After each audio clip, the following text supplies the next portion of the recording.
Good morning, everybody, and welcome to the Friday edition of the Senate and Assembly Committees Subcommittee on Human Services. Excited to be with you this morning to dig into some more human services related budgets. I'd like to call this meeting to order with a roll call. Assemblywoman Benitez Thompson. Here. Assemblywoman Carlton. Here. Assemblyman Frierson. Here. Assemblywoman Monroe Moreno. Here. Assemblyman Roberts. Here. Assemblywoman Titus. Here. Assemblywoman Tolles. Assemblyman Watts. Here. Senator Cannizzaro.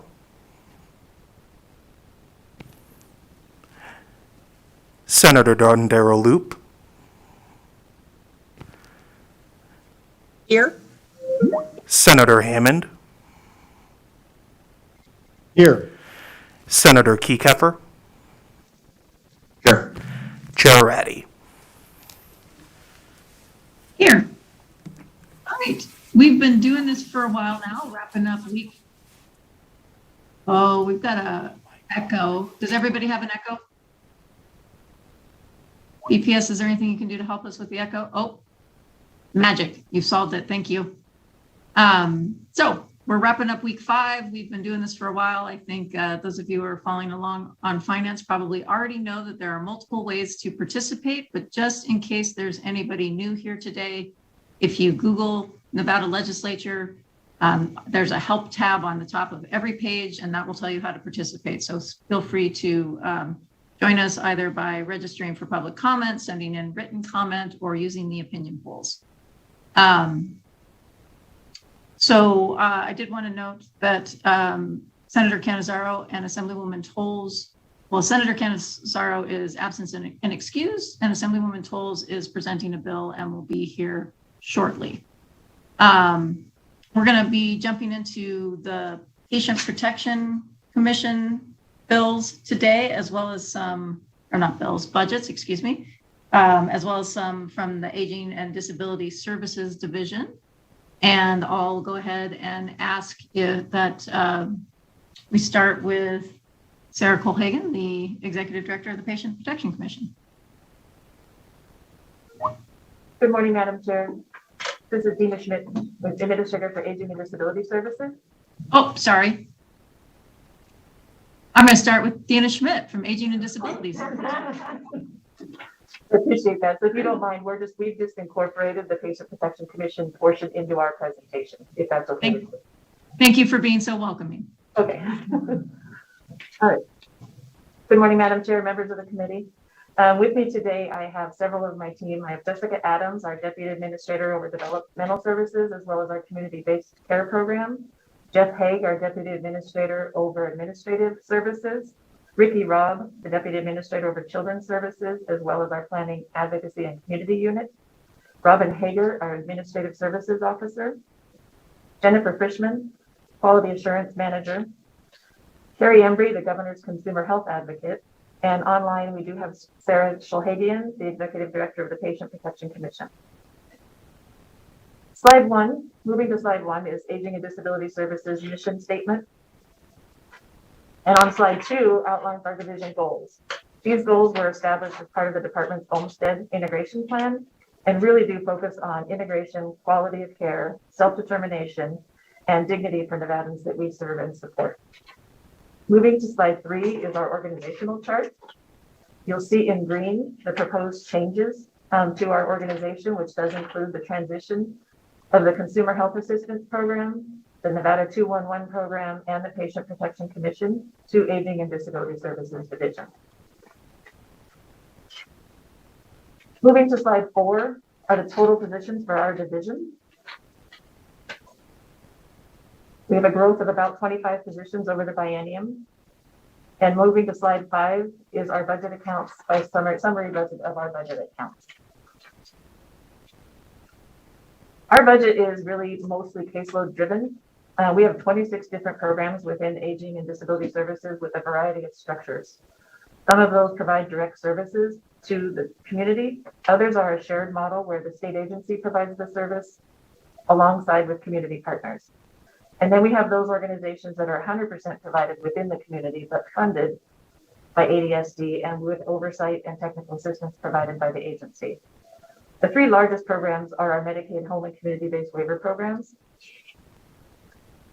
Of note is several of our direct service programs do have federal mandates related to wait lists and service delivery, while others are authorized in statute and allow for services to be provided as funds are available.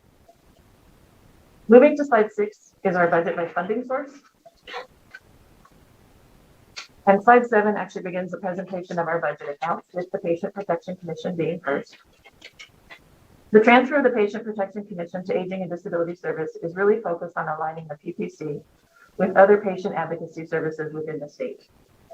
ADSD has several programs that provide advocacy related to patients' healthcare needs, including our Long-Term Care Ombudsman program, our Adult Protective Services program, the Office of Consumer Health Assistance, our Community Advocates programs, our home and community-based waiver programs, as well as the Aging and Disability Resource Centers located statewide. While this transfer is not intended to change the activities of the PPC, it does provide the PPC with a variety of resources and supports to further their mission, such as access to national organizations that provide research and technical assistance, as well as resources and support for department-wide collaboration.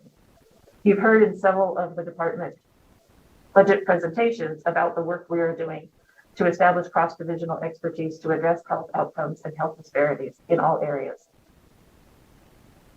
There are no decision units in this budget other than the transfer, and Sara and I are both available and happy to answer any questions the committee may have.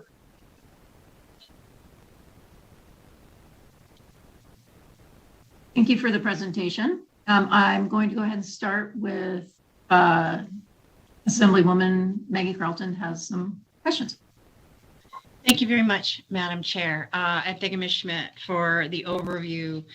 I know there was a lot of conversation about this last session, and we know that whenever we do something the first time, that it's kind of like, okay, let's see what we can put together, and hopefully it works. I want to congratulate the commission. I think they've done a good job with the framework that we set up. They've been working very hard. And in full disclosure, I put a bill draft in a long time ago because I thought there might need to be some changes. Usually the second time around, you want to see what works, what doesn't, and make some adjustments. So I am talking to some folks about some possible changes to the Patient Protection Commission. And so your proposal to put it under ADSD, the conversations that we've had in previous meetings with the new data analytics being under the director's office, I was just wondering if with that proposal layered with some of the priorities that the Patient Protection Commission is working on as far as making sure to address healthcare needs and get a real sense of where healthcare is in this state, if there would be room for a conversation about it possibly ending up in the director's office. Tina Schmidt for the record. Well, I think there's always room for that conversation. I would just point out that the director's office provides administrative oversight. And one of the things that Aging and Disability Services could provide to the PPC is the resources and when it comes to staffing, IT support, those types of things. Even though we are one of the divisions within, the divisions work across the department on all issues. We have several committees and groups that work across the department. Housing it with ADSD doesn't change the function of statewideness. I just think that one of the, like I say, if we're absolutely open to that conversation, I think that the director's office sometimes doesn't have the amount of resources that maybe one of the divisions does. So, but happy to further that conversation. And I think it was generally came about because of the data analytics part of it, and the Patient Protection Commission really digs in on data in the state. And so having them sort of mesh there. So we can continue that conversation. And Madam Chair, I want to make sure that we've given them all the statutory authority that they need to get the job done that they're looking at, and making sure that they can, where no matter where it ends up, that they can still get their duties done the way they would need. So is there anything that we need that has arisen out of the Patient Protection Commission over this last couple of years of getting it established that we need to be aware of? Is there any changes that need to be made that the commission has come up with? Tina Schmidt, for the record, I will defer to Sara for if she's identified or is aware of anything. There's nothing that I'm aware of. I know that in her presentation before, she has spoken about how much support Department of Health and Human Services has provided, and I think that's part of the reason for this transition. But I will defer to Sara. Thank you for the question, Assemblywoman Carlton. Sara Shulhagian for the record. I can tell you that I will always advocate for more resources for the commission. Last year I think was unprecedented for all of us, but for the commission particularly. And when we got up and operating, it's true, I would be remiss if I didn't highlight Director Whitley and his office. I would not have been able to hit the ground running as fast as we did and get meetings established without his office and his assistance in helping me launch the commission. But shortly after the commission held its first meeting, I think we held 2 meetings, and then we went into a pandemic. And in that pandemic, there was a hiring freeze. So I was not able to fulfill the policy analyst position that I think will help facilitate the work of this commission tremendously. I know that this budget account does recommend for that funding to continue, and I believe I will be able to fulfill that position as soon as July 1. Another resource that was made available to the commission was some dollars allocated for consulting services. That dollar amount is $25,000, which is not insignificant, but I could make a recommendation that if there is additional funding to allow for a larger amount, that could also help the commission contract with other technical assistance that may not be immediately available to us, either through staff positions or within the agencies. But other than that, I'm just going to advocate for as many resources as the commission can get. And thank you, Madam Chair. And I wouldn't expect anything less. You've done a wonderful job considering what you were facing and the importance of this commission, the high level overview that we want it to take. We've always made decisions on healthcare in the state by anecdote, and we need to stop doing that. We need someone who has the data. And that's where I believe the Patient Protection Commission really comes in. And we might have misnamed it. It might need to be called something else, but truly we want to know where healthcare is in the state so that we know what we can do to help get the patients out of the middle of the healthcare that, and make sure that they get access to the healthcare that they need. So I will be reaching out to members of the commission to talk with them. I'm finalizing some of the points of that bill draft. I want to be transparent with you that we're working on it. And thank you, Madam Chair, very much for the latitude. This is one of the things that you can leave behind that will do good things in the future. So just want to make sure that it has all the resources that it needs. Thank you very much. Madam Chair, may I take one moment for a point of privilege just to mention something? Assemblywoman Carlton mentioned patients, and I would be remiss if I didn't touch upon that for just a moment. Please go ahead, Ms. Shulhagian. Okay, great, thanks. Sara Shulhagian, for the record. Assemblywoman Carlton, I really appreciate you mentioning the patients. And one thing that I noticed last year, and it could be a function of just our current climate, but there wasn't as much active patient participation that I had hoped to see be generated by the creation of this commission myself. And it takes a lot of work. I think there's just a marketing aspect to it. We did the best that we could. I encouraged outreach from all of the commission members, built a patient portal on our website. All of our meetings were held publicly, and the commission actually held 11 public meetings last year, but our patient voices, in my opinion, were limited. We didn't have as much engagement, and so having more resources available, even for advocacy services, to some extent, to really show that we're here, we exist, and we want to hear from you, would also be, I think, wonderful for the commission, and I would sincerely appreciate that in your consideration. Thank you, Madam Chair. And I think what I'd like to do there, particularly because I think part of this proposal, wherever it ends up, part of this proposal of connecting it to DHHS could be connecting it to audiences as well. So I'm going to take it back to ADSD on that and see if Ms. Schmidt, if you have any comments, given the line of questioning and comments as well.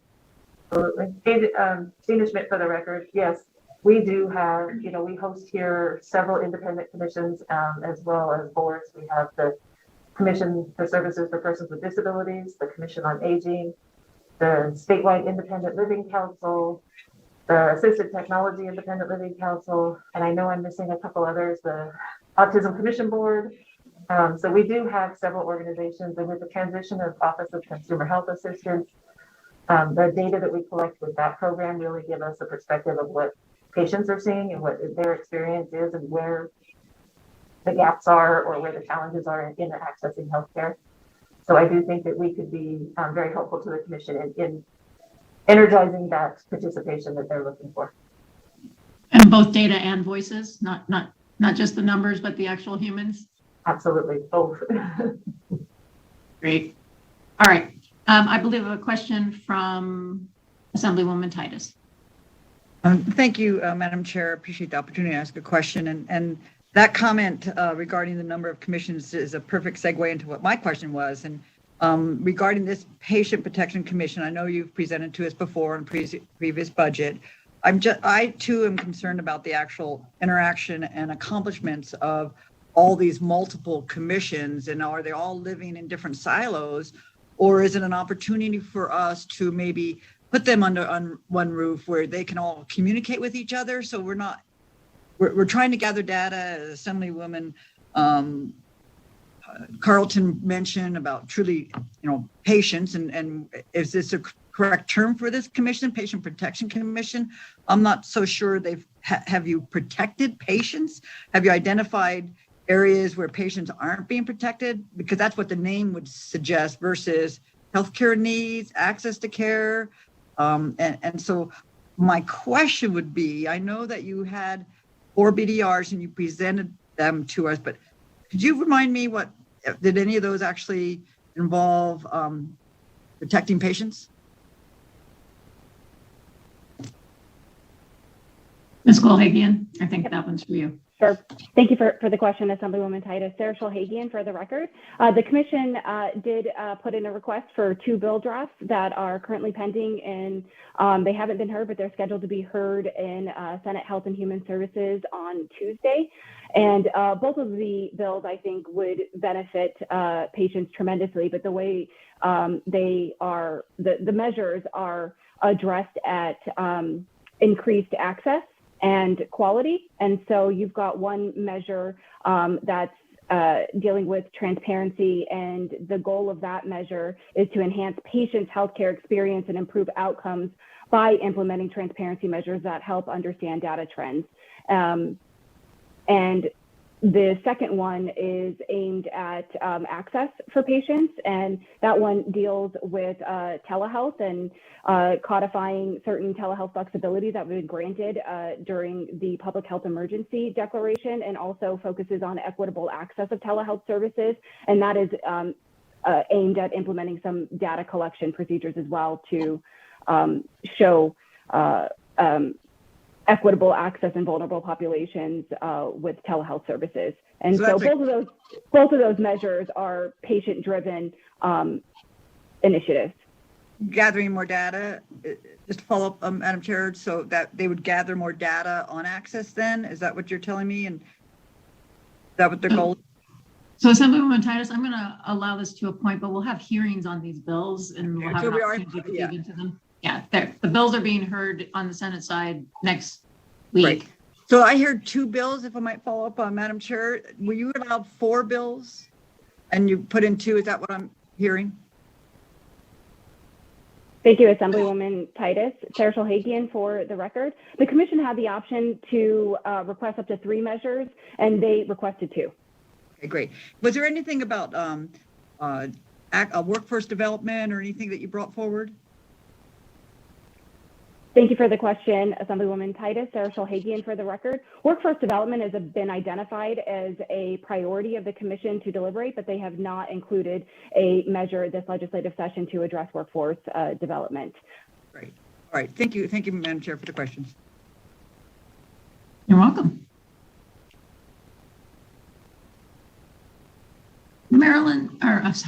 Senator Dondero Loop, did you have another question? I do, and thank you, Senator Ratty, Chair Ratty. So can you explain how the duties of that Patient Protection Commission align with the direct consumer services provided through the Office of Consumer Health Assistance, as well as the programs that are anticipated to be placed under the new Consumer Health Advocacy and Protection Unit? Tina Schmidt for the record. So while this transfer is not intended at all to change the duties or activities of the Patient Protection Commission, those will continue as is. Really, it's about having them housed within Aging and Disability Services, as we've heard the discussion with all the other commissions and advocacy groups that we support, is really kind of connecting those voices with the work of the Patient Protection Commission. So we're not changing any duties. With any of the programs. The Office of Consumer Health Assistance as well will continue to do all the same activities, but having them housed here really allows us to cross-coordinate.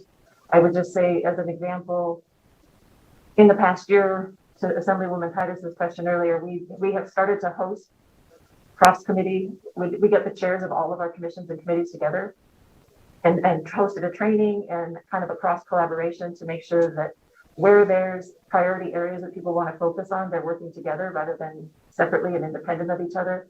So if there's a policy area that is impacting all of those groups, we are working together to move forward those policy initiatives. So this would be a continuation of that. Thank you very much. And I too would like to thank all of you for working on this project. And Ms. Trolhagan, thank you for taking the helm and doing such a great job. I agree with Chair Carlton. Many times it takes us longer than we wish to get things in place, but I know you're all working hard, and so thank you very much. Thank you, Chair Ratty. Thank you. I think Assemblywoman Carlton has a follow-up. And let me note for the record that Assemblywoman Bethany Thompson has arrived. And thank you very much, Madam Chair, for recognizing me a second time after my long line of thoughts and comments earlier. But I think there's another point that I'd like to make. The services are delivered through ADSD, but the actual counsel for ADSD is in the director's office. And I didn't mention this earlier. I'm sorry, I had my notes and I skipped right by that particular bullet point, but I see this commission being along the same lines as the council, being that higher level, and that's one of the thought processes behind having it in the director's office. So just wanted to put it on the record in the interest of full transparency. That's kind of what I was comparing it to. Thank you very much, Madam Chair. Appreciate it. Any additional questions on this budget? All right, seeing none, I'll turn it back over to you, Ms. Schmidt. Thank you very much. So we will take back up and begin with our budget account 3151. This budget serves as our primary administrative budget and contains functions related to the division's operations, including our human resources, fiscal services, information technology, and administrative positions. Of note in this budget account is proposed to have 85 full-time positions by the end of the biennium, but this budget account now has less FTEs than it did prior to the addition of when we merged with Developmental and Disability Services back in 2014.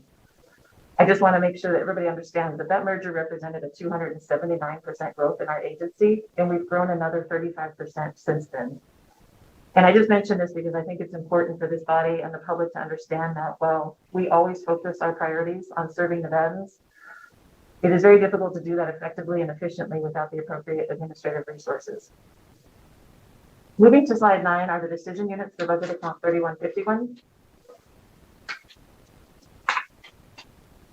E680 holds 6 positions vacant for the first fiscal year. And then E911 is a position transfer of 1 management analyst position to the data analytics department. As you've heard in several budget presentations prior, the creation of the data analytics unit at the director's office. This is 1 additional staff for that department. Are there any questions related to this budget account?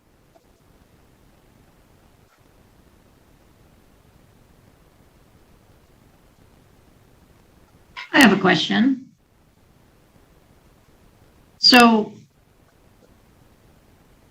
significant number of positions held vacant. What's the impact? Right. Dina Schmidt for the record. Really, the lack of administrative positions really impacts our ability to hire folks on board, folks that provide direct service in a timely manner and support our program staff. It results in delays in service as well as a reduction in quality of services. And any impact on like being able to hire vendors or those sorts of things?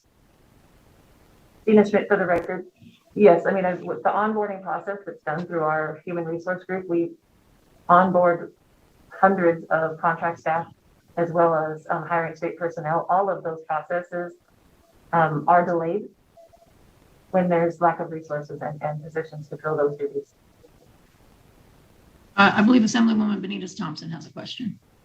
You have a question, and this is just more kind of about the logistics.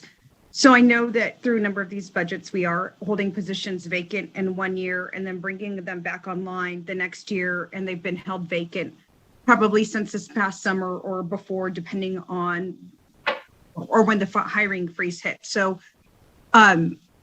how does that actually work? Are, I guess, like for these positions, are there people that were hired and employed and then we let them go, and then we'll open up and do an entire rehiring process in when you're allowed to rehire again? Or did those people get transferred to other areas, or are you actually completely exiting people out of state service and then completely onboarding new people into state service?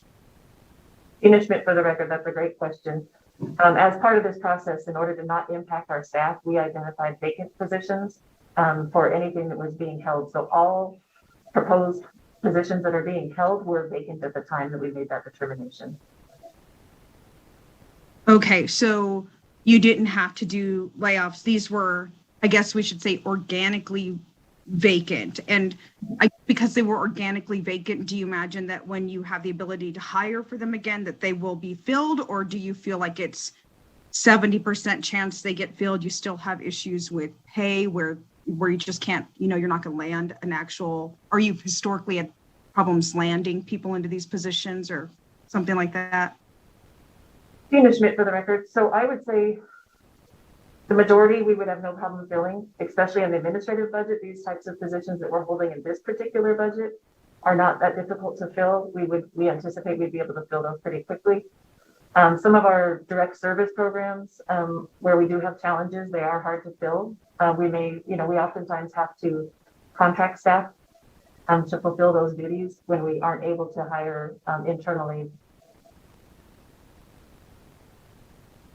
A quick follow-up, Madam Chairwoman, on this, in this particular budget, the information technology professional that was vacant, would that be a position that's hard to hire? Remember, we've had previous conversations about how how hard it is for the state to compete kind of in the IT world with the private sector.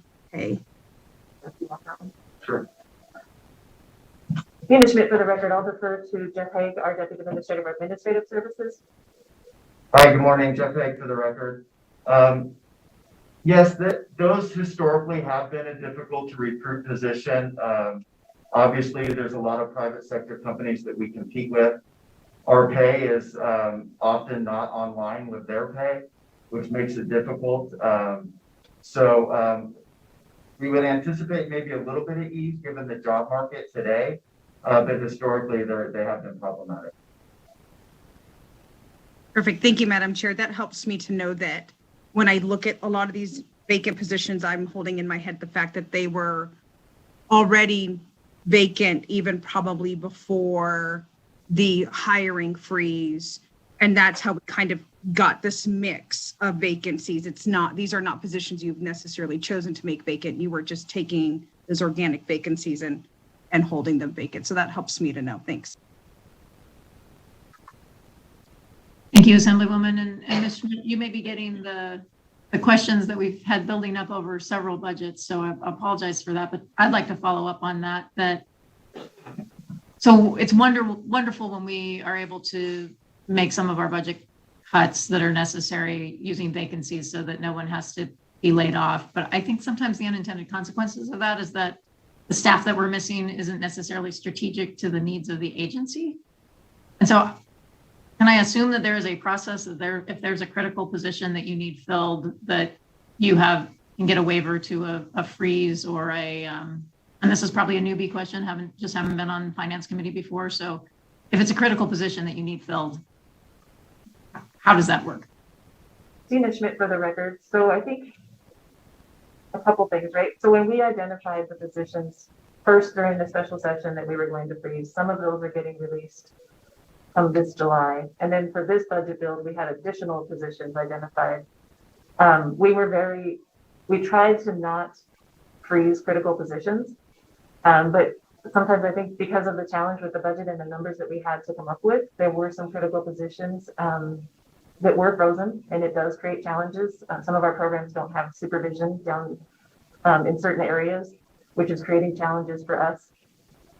So the process we have identified, if funding becomes available, if that happens during this budget and when we get the new projections, we've identified those critical positions and prioritized them, and would be welcome to work with the ability to bring back those most critical ones. I think that this committee would be interested in making sure that we're being thoughtful about anything that's a critical position for the functioning of the agency. We don't want to pay for it later because they were maybe penny wise and pound foolish, I believe is the phrase. So thank you. I appreciate it. Okay. Committee, any other questions on this budget? All right, not seeing any. Let's go ahead and move on to 3156. All right, moving on to slide 10 is our Senior and Disability RX program. This program provides Medicare Part D premium subsidies to eligible individuals. And slide 11 has the only decision unit related to this budget account. And that would be E225, which eliminates the pharmacy subsidy program funding. These were funds that were previously used to pay actual prescription costs for Medicare recipients. But with the elimination of the donut hole, the need for this type of pharmacy coverage has ended. I think we've talked about this in several presentations where that donut hole, as it deteriorated and the cost to the individual remained the same, the state agency no longer had a need to actually subsidize and pay for prescription drugs. So these funds are specific to those prescription drug contracts. The funding in the budget remains available to pay the subsidy for the Part D premium. We currently pay a premium subsidy of up to $37 a month to help people offset the cost of their Part D plan. So that's what this decision unit is, and I'm happy to take any questions related to that.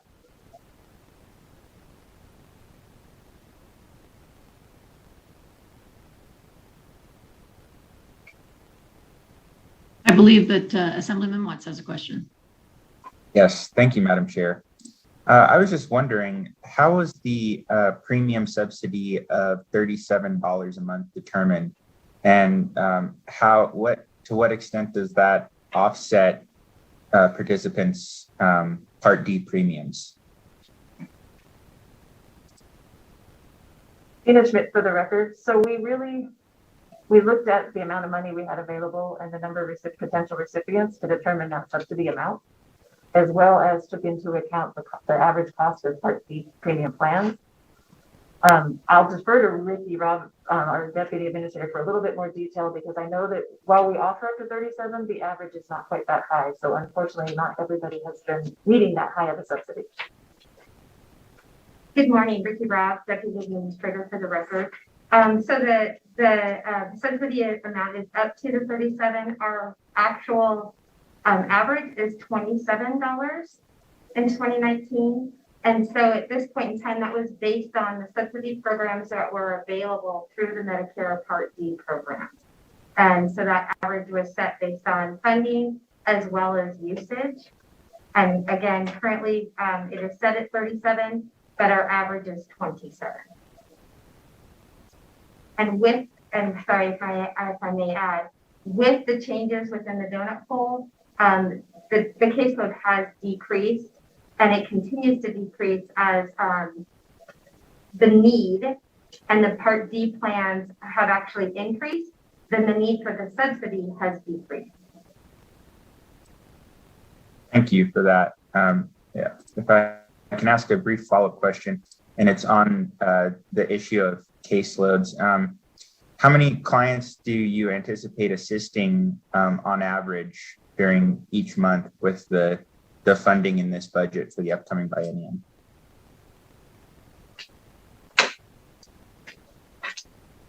Ricky Ross for the record. Our current caseload, so I can tell you from December 2021 was 731. In January, it was 598 for that month.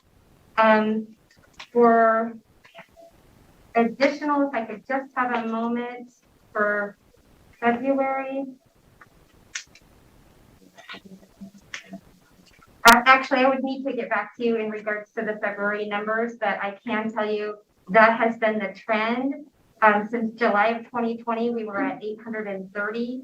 August was 835. September 809, and then in October we went to 771. November was 753, December 731, and then again January was that 598. So that is where we have seen that trend between open enrollment and the changes in the Medicare Part D subsidy supports in those actual programs that has increased for them to receive better coverage within their Part D, and that no longer needs the additional subsidy to provide that, which is why we're seeing the caseload increase. But I would need to get back to you on the projections as well as February actuals. Thank you for that additional information. Thank you for the questions, Madam Chair. You bet. Assemblywoman Benitez Thompson. Thank you so much. And so as I look at the application for the senior RX program, and I know you've got a bill out there to kind of change some of the eligibility requirements, but knowing that there's been a change going on. So I guess it looks like we really are shifting to making sure that the state is a payer of last resort. Lots of good questions in there about have you already applied for Medicare special help, and have you already applied for Medicaid? But this is really a program where folks need to kind of have a lot of ducks in their rows, right? We shouldn't be holding this as like an emergency, I need help paying for my prescription today or in this month. They really, because with the questions they're going to be asked, they kind of have to make sure the Medicaid application's in, and then attach their approval of their Medicaid application and make sure that they've got their Medicare special help. I haven't done that process before, so I don't know if that's a 1 week or 1 month or 4 month process. But am I understanding that right? Like that's the way that we want to make sure that we talk about this with the public. This is kind of more of a planning for help versus emergent help for prescriptions. Yes, thank you for the question, Ricky Rob, for the record. And really, this is because of the changes within the plan types as well as the donut hole. It is truly a subsidy program. It is not to pay for direct prescriptions. And so that is how it has changed based on the donut hole closure. And so it's really important for people to understand that this is to increase their subsidy and to ensure that they have appropriate coverage for their pharmacy benefits. And so this particular program has really shifted based on the changes on the federal level.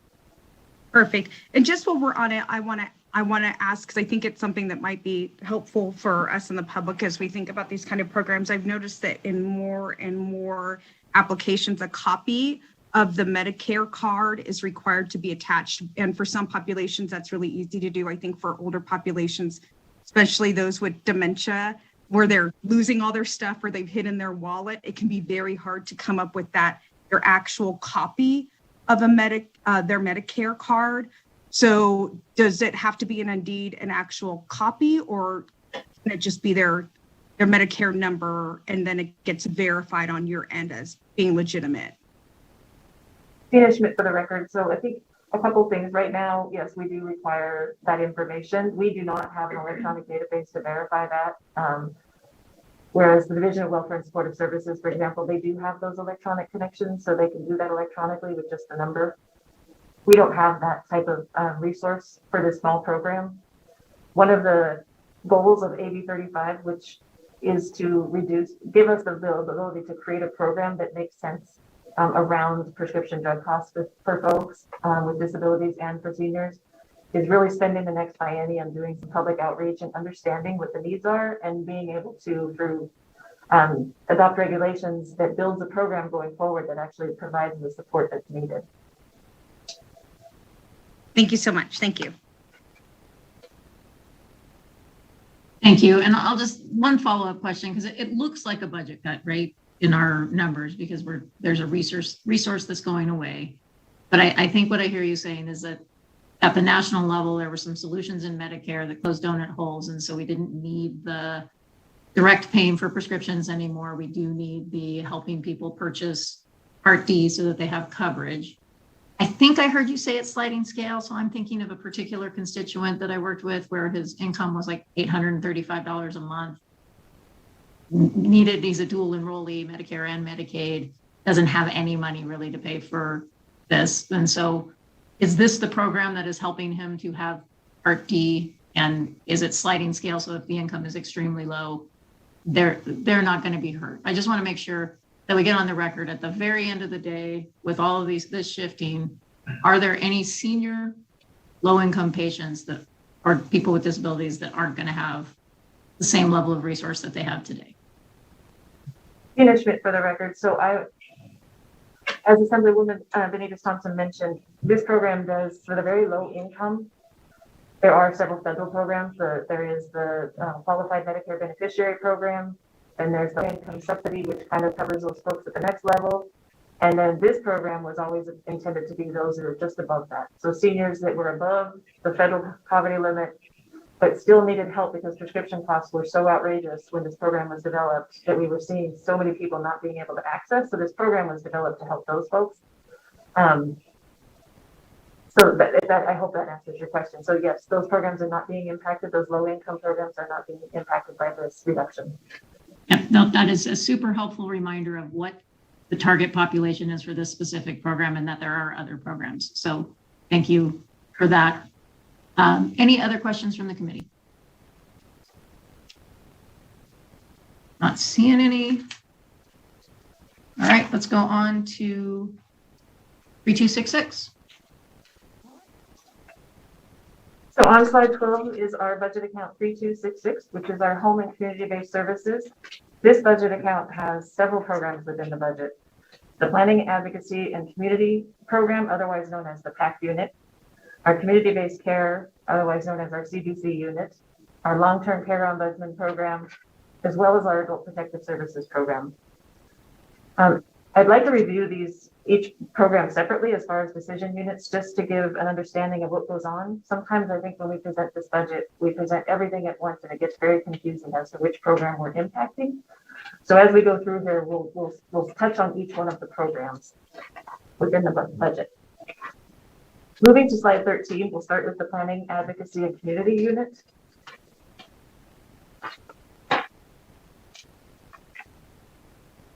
This program is responsible for 13 programs and services that are listed here. While there are no decision units, I would like to provide the committee with some information related to the work of this unit. So this unit provides grant funding to community partners, as well as operates several direct service programs. They have a pretty small staff of just 5 grant specialists that support all of our sub-award activities. Historically, the sub-award ratios have averaged around 45-1. And this year, in state fiscal year 20, that has raised to 83-1, nearly doubling. A lot of this has been related to additional funds received through the coronavirus relief funds. This group has worked diligently to turn around federal dollars and get them back out to the community. They created an expedited grant process so that grantees could access those funds immediately to get mostly ground food and nutrition services. They were able to get funds to the community so that meals could be delivered in a timely manner. They also supported an additional 74 subawards to support those emergency operations, and services range from home delivered meals to in-home support services, as well as a significant investment in technology and technology training that were aimed at keeping people connected to their families and essential services. As part of the Aging and Disability Services response, we worked closely with the Aging Network to initiate a rapid response effort known as Nevada's COVID Aging Network Response, or Nevada CAN. This program helped coordinate the network and ensure older adults had access to critical services, including food and medication, social supports, and telehealth services. This effort partnered with our existing No Wrong Door efforts and our Nevada Care Connection, as well as Nevada 211, to help individuals explore services and supports after their immediate needs were met. So we're very proud of this work. While it was an initial rapid response, it has now been tied to long-term solutions as well. So we help families and individuals gain access to their emergency needs as well as plan for their future needs. So in addition to this, while retaining their normal duties, this group also took on the responsibility of creating the Elders Count 2021 report. This is a report that provides data on key topics related to Nevada's aging population. We are in the process of having those delivered to each of the members of the legislature. So you should be getting a hard copy as well. But that is aimed at giving us a data-driven decision-making tool. It's really data around the senior population in Nevada.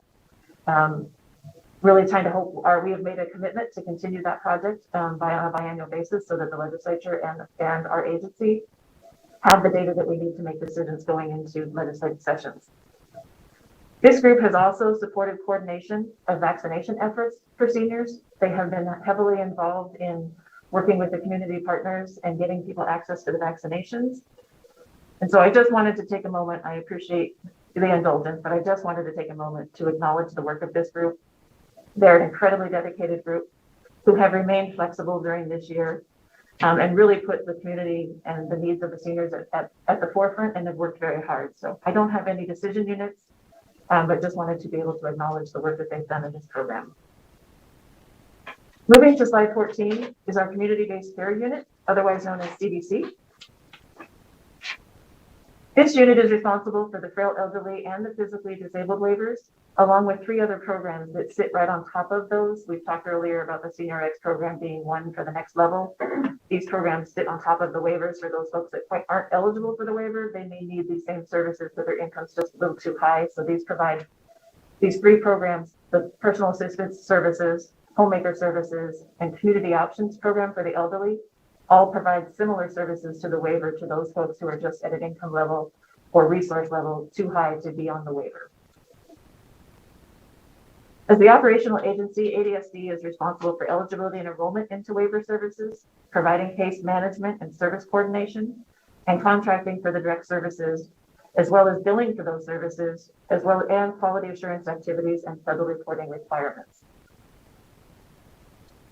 Moving to slide 15, these are the caseload projections for the personal assistance program, the homemaker program, and the elderly, the community options program for the elderly.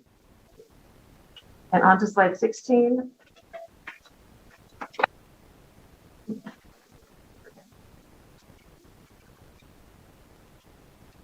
Are the decision units for the CBC, for the PAUSE program. M202 and 203 fund the caseload projections for the personal assistance services, as well as the projected wait list for these services. Moving to slide 17 are the decision units for the COPE and homemaker program. M204 and 205 fund the homemaker program caseload, as well as their projected wait lists. And M206 and 207 fund the community options program for seniors caseload, as well as wait lists. I'll pause here to see if there's any questions about those programs, or if at the chairs, you'd like me to continue with 3266. Mr. Schmidt, why don't you go ahead and finish this entire budget unit, and then we'll go from there. Okay. Moving on to slide 18 is the CDC unit staffing adjustments. M208. This request funds a decrease in projected CDC caseload. Here, I would like to reiterate one of the activities we have here related to this group. This program is the Division of Welfare and Supportive Services has an IT initiative to streamline enrollment in the application process. This budget, because we do the eligibility and enrollment for the waiver services, we have to coordinate across 3 different agencies, and that budgeted or that IT project will create efficiencies for this program, and really electronic. Like now, we have one piece of paper that has to be touched 3 different times by 3 different agencies. So we're really looking forward to that project and being able to get folks enrolled timely, especially during the coronavirus pandemic. We've identified the need to get folks into services so that they can remain in their home in a timely manner. It's critical for this program. Moving on to slide 19, the long-term care ombudsman programs. This program works to resolve problems for individual residents while providing advocacy to residents in nursing homes, residential facilities for groups, and homes for individual residential care facilities. I apologize. Moving on to slide 20.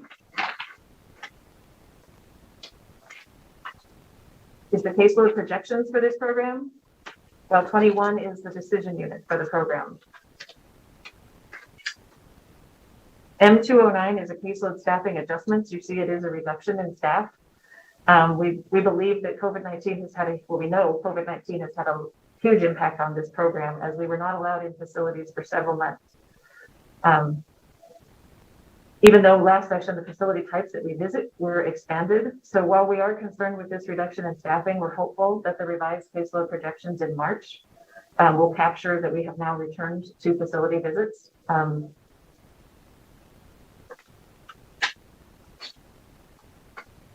Moving on to slide 22 is our Adult Protective Services program. Adult Protective Services prevent and remedy abuse, neglect, self-neglect, exploitation, isolation, and abandonment of seniors and vulnerable adults age 18 to 59. July 1st of 2019, the expansion to vulnerable adults went into place. We've had a successful transition due to the planning and technical assistance we received from national experts. The new vulnerable population is making up about 13% of the open cases within APS, which is in line with the projections that we had at the time we were building that budget. Moving to slide 23 is the caseload projections for the Adult Protective Services unit. And slide 24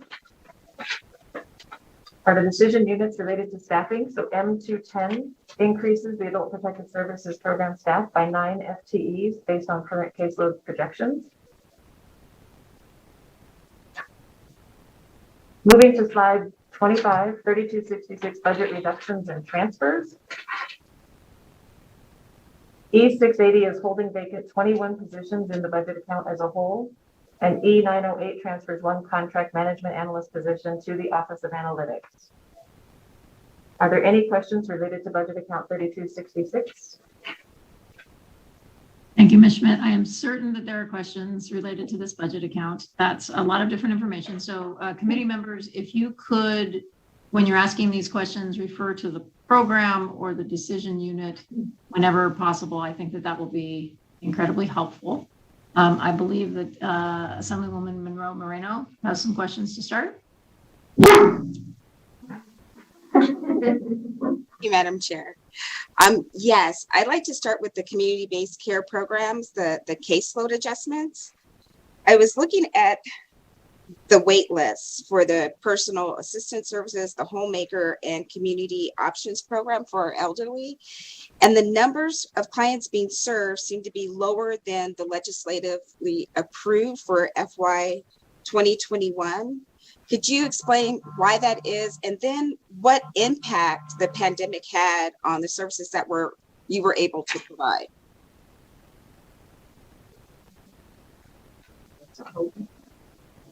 So Dina Schmidt for the record. I'll start with the second question. The COVID impact to PAS homemaker has been that we've had a lot of folks not wanting people in there. They've been denying services because they don't want people coming into their home. So we have seen a reduction in utilization. While people remain eligible for the program, they have not been utilizing the program.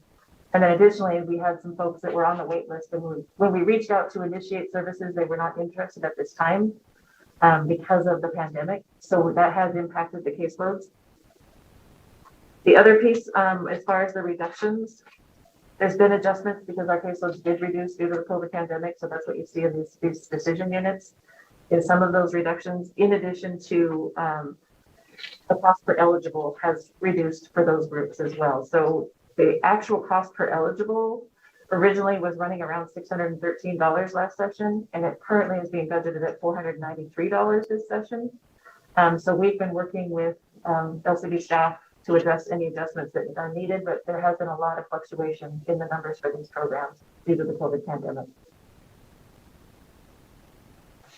And I'll add in there, if it's okay, this is Robin Hager, Administrative Services Officer. Just for your information, we are working closely with your LCD staff, and we are updating caseload.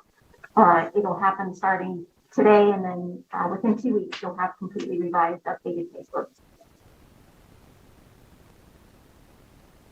For that. And then could you just discuss the intentions of the waitlist decisions that were in the executive budget? Does the agency intend to serve all the projected clients in the upcoming biennium, including those who are waiting for service? Dina Schmidt for the record, yes, these decision units are intended to provide services to all individuals currently waiting for services in these programs.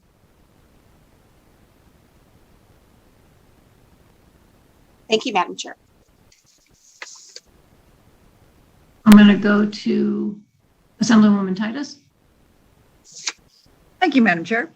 My question is regarding budget item M209, the long-term care ombudsman and the staffing lower than projection than you projected for the from last biennium on the number of contacts. You explained briefly that the caseload number was lower because you weren't allowed into the long-term care units because of the pandemic. That wouldn't stop you from opening a case or receiving calls. Could you clarify why that caseload maybe was down, or did you actually have the calls, you just couldn't follow through on them? Because in my perception, tons of families were calling you for assistance because they couldn't get in to see their loved ones and other concerns. So could you clarify that a little? Certainly. Dina Schmidt for the record.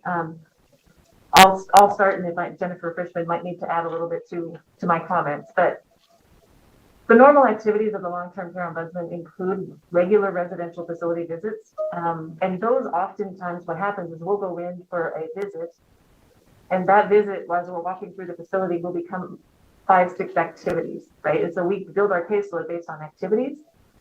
So because we weren't going into facilities, if a family called, that's one activity. But because we didn't go to the facility and then talk to 5 other people about that situation, it really reduced our numbers because our caseloads are driven by activities.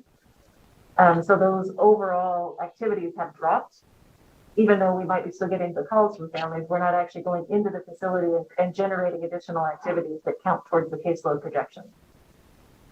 So may I follow up on that, Madam Chair? Okay, so just to be clear then, it's not about the number of actual long-term care patients and then families or whatever. Your numbers are all actually based on one call, and you have interaction with 5 people. So you use that 5 interactions to give a number on activities or caseloads. Is that how your numbers, not actual patients, like 1-to-1? Dina Schmidt, for the record, I'll defer to Jennifer Frischman, our quality assurance manager, who is responsible for that program. I think she can probably provide a better description than I can. Good morning, Jennifer Frischman, quality assurance manager, for the record. The long-term care ombudsman caseload does get a little bit complicated. To your point, Dr. Titus, it is not a one-to-one. So currently there are over 16,000 long-term care beds in the state. However, that doesn't equate to 16,000 visits. So one activity, one case equals 5 activities. And so you have to make 5 calls to have 1 case. So does that then explain why, do you feel that these case numbers are going to remain low, even though the long-term care units will be open then? So how do you justify those numbers? So Dina Schmidt, for the record, we are returning now to visits. So we are hopeful that the data, when the caseload projections, as Robin had mentioned, are going to be done in the next couple of weeks. We're hopeful that those increased activities, since we've begun about 2 or 3 weeks ago or a month ago, I'm not sure, to return to facility visits. We're hoping that that number will increase. We are concerned with this caseload decision unit to reduce staff, because we know that because we're not in the facilities and we don't have eyes on people, we're not getting a lot of the calls that we used to get, because a lot of times it was generated by us just touching base with people. So we are concerned with the loss of staff and our ability to maintain just our minimum number of visits, let alone any additional complaints we are receiving. So we are hopeful that, the projections will come in higher as over the next couple of weeks. And then you could adjust accordingly. So yeah, thank you for that. And I would be remiss if I didn't acknowledge that your masks allow us to see whether you're grimacing or smiling. So I appreciate all of you going to that. So thank you. And thank you all for all you're doing. Thank you. I did want to follow up on this line of questioning a little bit, and then I know there's some more questions, but particularly on the long-term care ombudsman program, there's just obviously a lot of concern around long-term care facilities, given what happened in the pandemic. I'm acknowledging that I'm old enough to receive the AARP magazine, and they've done a 3-part series on some of the concerns we have with our long-term care facilities and assisted living facilities just generally. We gave you, I believe, in the last session, we significantly increased the staffing around this program. I mean, I think it's pretty darn close that the number of positions that we gave you to address the needs are about what we're taking away now. And so I think I'm basically just reiterating the question that Assemblywoman Titus asked, and I think you've expressed your concerns, but if you could just comment again, how are we going to make sure, I mean, families are distressed, even in the best of times when they can go visit their loved one who's in a care facility, or for those who are unfortunately, their loved ones don't live nearby. Are we providing the level of service we need to provide in this program if we accept this budget recommendation? Dina Schmidt, for the record. As I mentioned before, yes, we are concerned with our ability to just do our minimum number of visits with the staffing reduction. So we have seen, I think COVID-19 has taught us a lot about long-term care facilities and some of the issues and concerns as well. I think one of the things that we could do better as a department going forward into the next biennium is really looking at how we do build this caseload, what the data goes into it, and whether those activities are, if we're using the right data, because oftentimes, as we said, 5 activities equals a case, but that doesn't mean that we shouldn't be there for every individual that needs us to be there. So I do think there's some work that we can do planning going forward in the next biennium to make sure that our numbers and our data support the staffing needs in this program.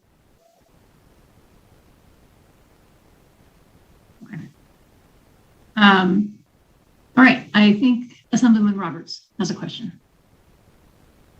Thank you, Madam Chair. Thank you guys for the presentation. I like the mask too, and actually read your lips too. My question is regarding the 21 FTEs that you were recommended to hold vacant, and then you would restore those in 2023.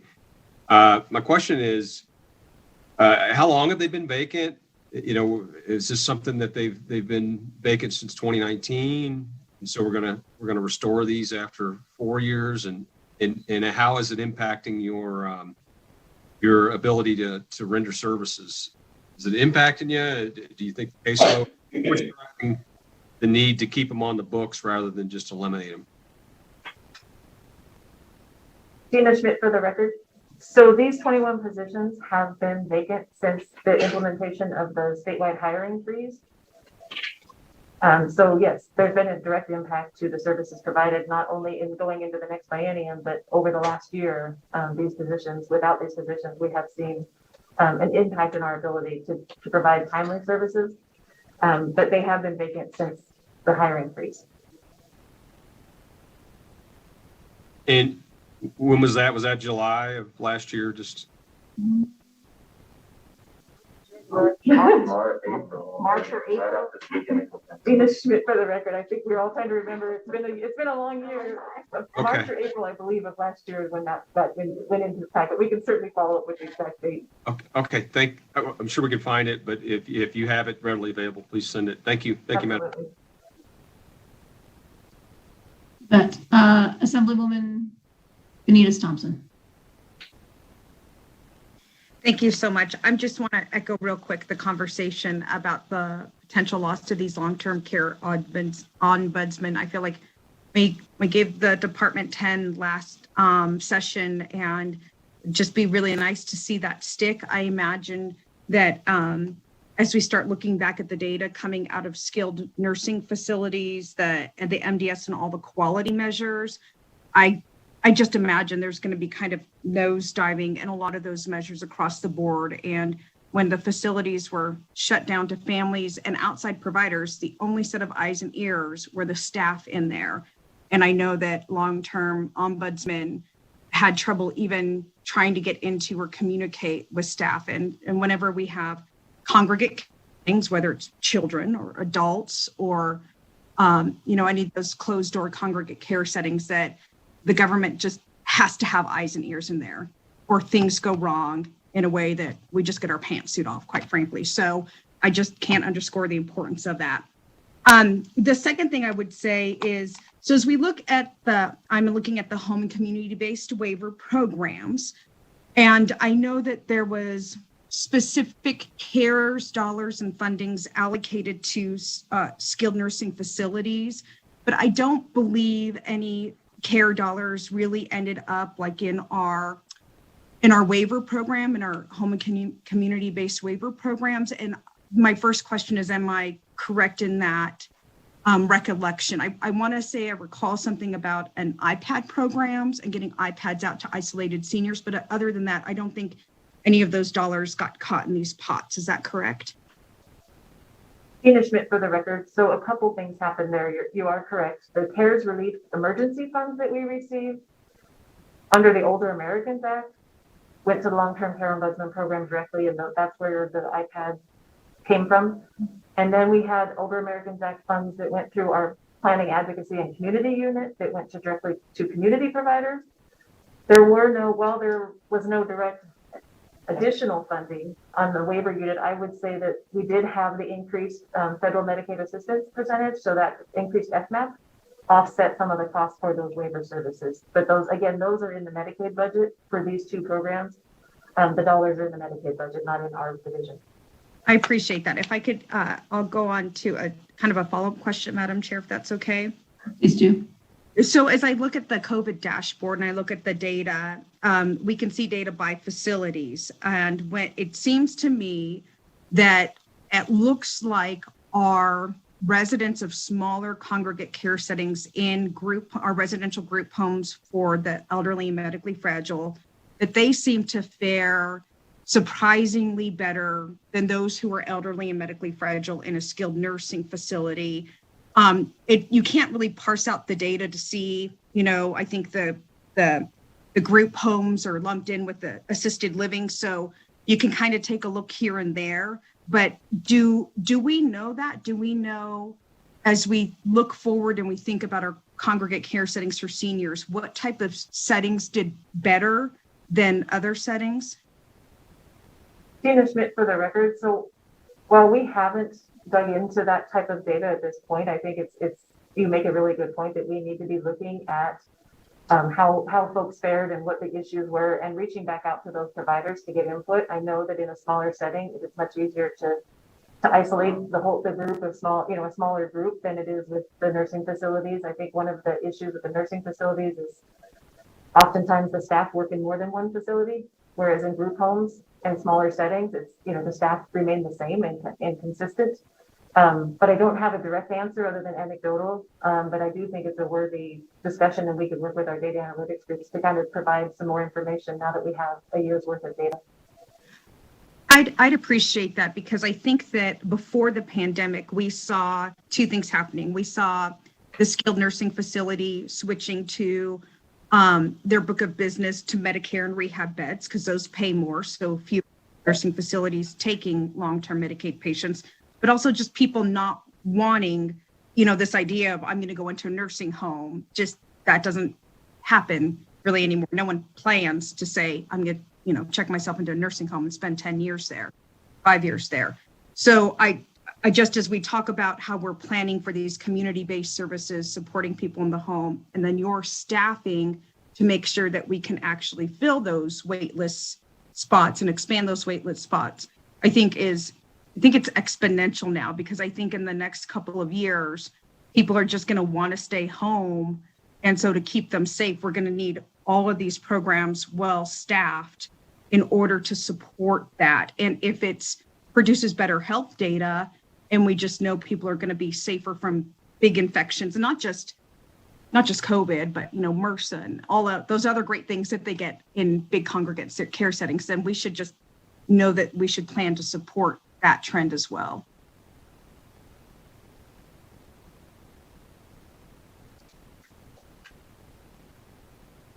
Are you? Tina Schmidt for the record. So yes, we will definitely work with data analytics and dig into some of those numbers and see what we can provide to you. Because absolutely, I mean, as Aging and Disability Services, we advocate for community-based care in all settings. And we can't speak highly enough or advocate more for the fact that people should have the ability to remain in their community and in a setting of their choice, to the extent that and we know that it's also cost effective, right? It is much more efficient to provide services in homes than it is skilled nursing facilities.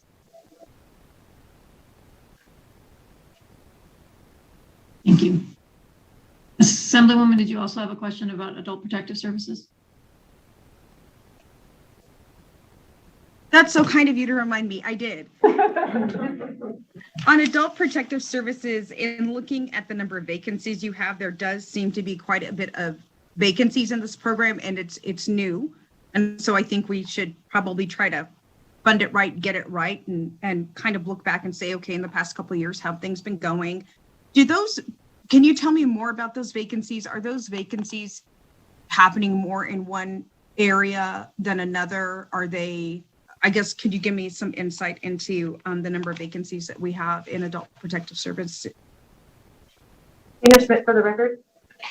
So yes, we have had the number one cause of vacancies in the adult protective services unit is the difficulty in recruiting. We have had a very difficult time recruiting staff.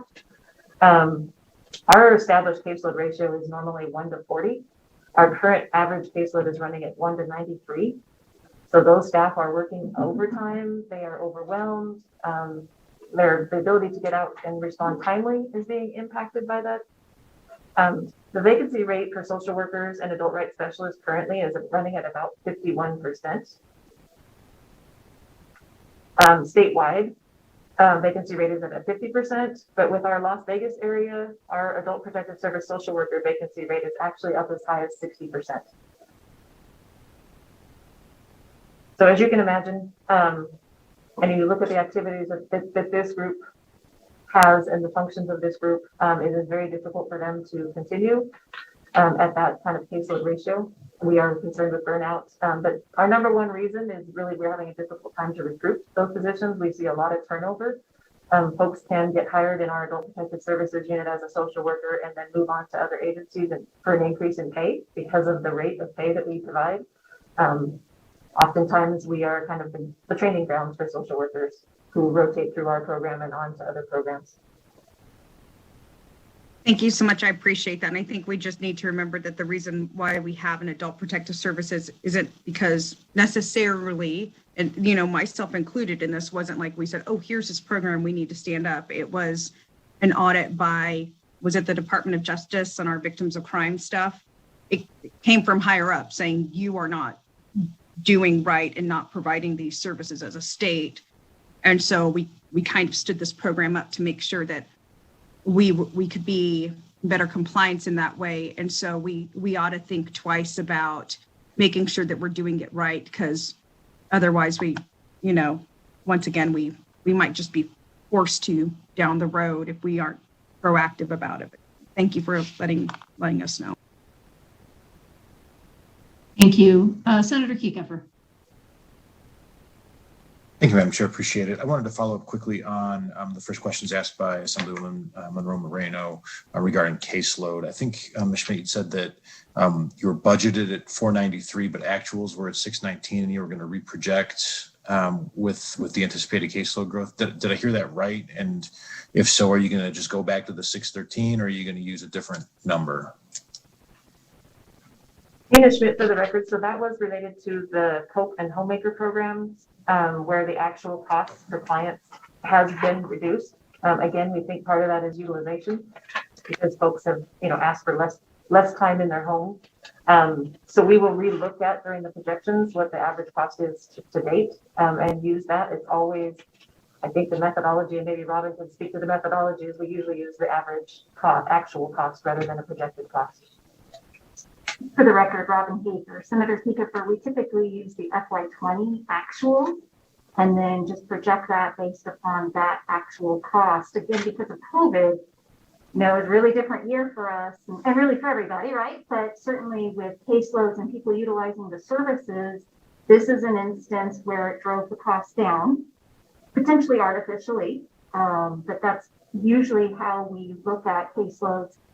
This might be a good opportunity for us to do what we would consider a post-model adjustment, that even after caseloads are projected, we know, even with long-term care, let's say, the ombudsman's, we know that those numbers are artificially deflated. We know that the work is still there, and there's probably even more work, right, to be done. So aging will be looking at that and working with fiscal staff to see really what's a good number, and to make sure aging can still function appropriately. Thank you for that. Look forward to when we get those recalculations to learn more about how you came up with a number. On the M208, it also seems like there was a reduction in staffing proposed when we're trying to add people to the roles, and we might actually need an increase. Can you talk a little bit about what's going on with the M208?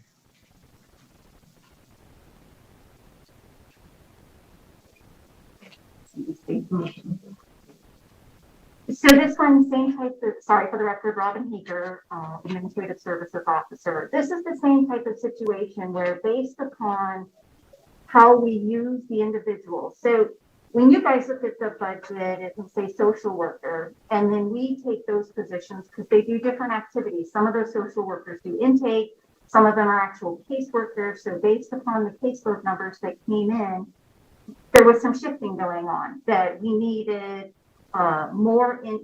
we needed less intake workers, but more of the social workers. So you've got this plus and minus going on. Again, those are all going to change within the next week because I do believe that the caseloads will come in higher. You're not going to see probably as many reductions and possibly even more increases. There were also some instances, and I think this was one of them, where Medicaid had funded wait list for us, and unfortunately I missed that, and so I didn't include the staffing that would be needed to fund that wait list.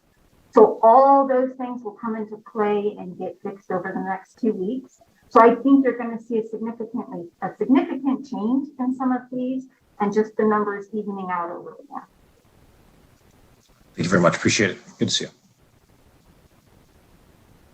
Thank you. Assemblywoman Carlton. Thank you, Madam Chair. And if I could go back to Adult Protective Services, when we move this over from elder protective to adult protective. We did it with a lot of the Victims of Crime Act grant dollars, and I know a lot of those have changed. So I guess my question to the agency is, with the funding switch that's being proposed, what other alternatives did you look for? And is there something about the Victims of Crime grant funds not being available that we should be aware of? Tina Schmidt for the record. So while we were building the expansion to adult protective services, as I mentioned earlier, we had technical assistance from national experts, and we really looked at the way other states are funding their programs. So many states fund it the way we have been doing it, which is a combination of Medicaid administration funding, state general fund, victims of crime, and Title 20. The victims of crime funds, we continue to apply for those each year, but those funds have been limited and not available at the level that we had originally anticipated or hoped for. I would mention to the committee, I think it's important to understand at the federal level right now, there is legislation. We recently were awarded federal direct dollars for adult protective services for the first time ever. In the recent bill, we received a little over $700,000. That first amount of funding we're going to be receiving here soon is really restricted on the time frame, but the hopeful part of that is it's the first time that the federal government has identified funding directly for adult protective services. So in the Budget Reconciliation Act, there is a potential for long-term funding for this program coming from the federal government. Unfortunately, we don't know that yet, and we can't bank on that, but we are very hopeful. And there is a lot of advocacy going into that from all the state adult protective service programs, where we are really pushing to get that funding available because it's something that hasn't been available to states. So if that were to come, that would also help offset any costs related to this program. And thank you very much, Madam Chair. I was hoping that's what we were going to hear, that there were some dollars out there. So I'm glad to hear that, and hopefully we'll know in time to be able to make these adjustments. Thank you very much. Thank you. Ms. Schmidt, I wanted to, since you started off your presentation with talking about the Planning, Advocacy, and Community Services Unit, which sounds like they have been a small but mighty unit that has really leaned in during the pandemic. I just did want to stop and acknowledge that. I think we think about social workers and caseworkers and all those frontline folks, but fun to hear about the mighty grant warrior team behind the scenes that was making sure that all that extra money got out there and got deployed. And so please express our gratitude to that unit. And the Nevada CAN project has been extraordinary. And I'm glad to hear that it's going to shift from being a immediate response to a long-term program. So lots of kudos there. In that budget, there's an administrative assistant 3 position that it looks like the recommendation, it looks like it's been identified as no longer needed, but it hasn't been eliminated. It's just been held vacant. So we just need a little clarification on that. Is that something that can go away altogether, or is that something you're planning on filling when resources are available? Tina Schmidt for the record. So that position was previously funded through federal dollars. It was a grant funded position. So the grant funding, we've shifted that particular grant to the community. It used to be the state that operated that grant. It was some of the Medicare assistance programs. With our shift to the community providing those services, that position was no longer needed because we were no longer operating the program. We certainly could use the resources and the staff, but it would require state general fund to pick up to fill that position. At this time, we don't have federal dollars to fill it. So that's kind of what happened with that position. Thank you. That's a helpful clarification. Okay, well, I think we made it through that particular budget. Congratulations to everyone on great questions and great answers. We'll go ahead and move on to 3208. So starting on slide 26 is budget account 3208, the Nevada Early Intervention Services Program. This program provides specialized supports and services to children birth to age 3 who have developmental delays or disabilities and their families in order to meet the individualized developmental and learning needs.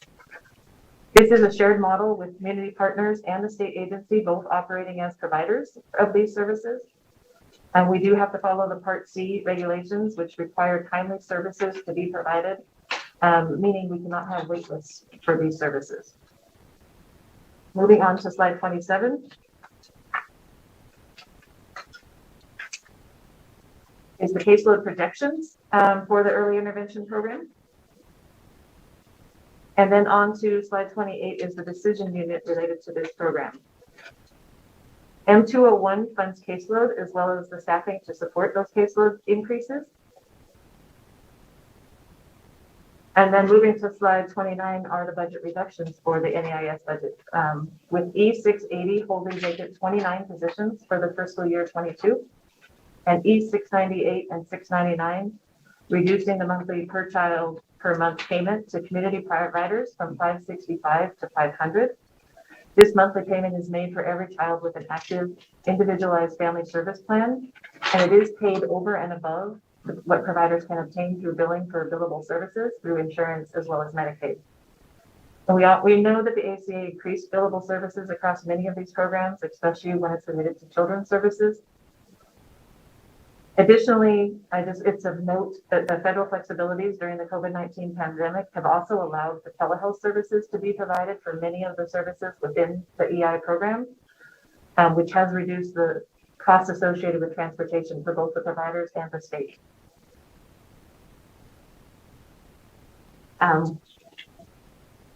Yes, any questions related to that budget?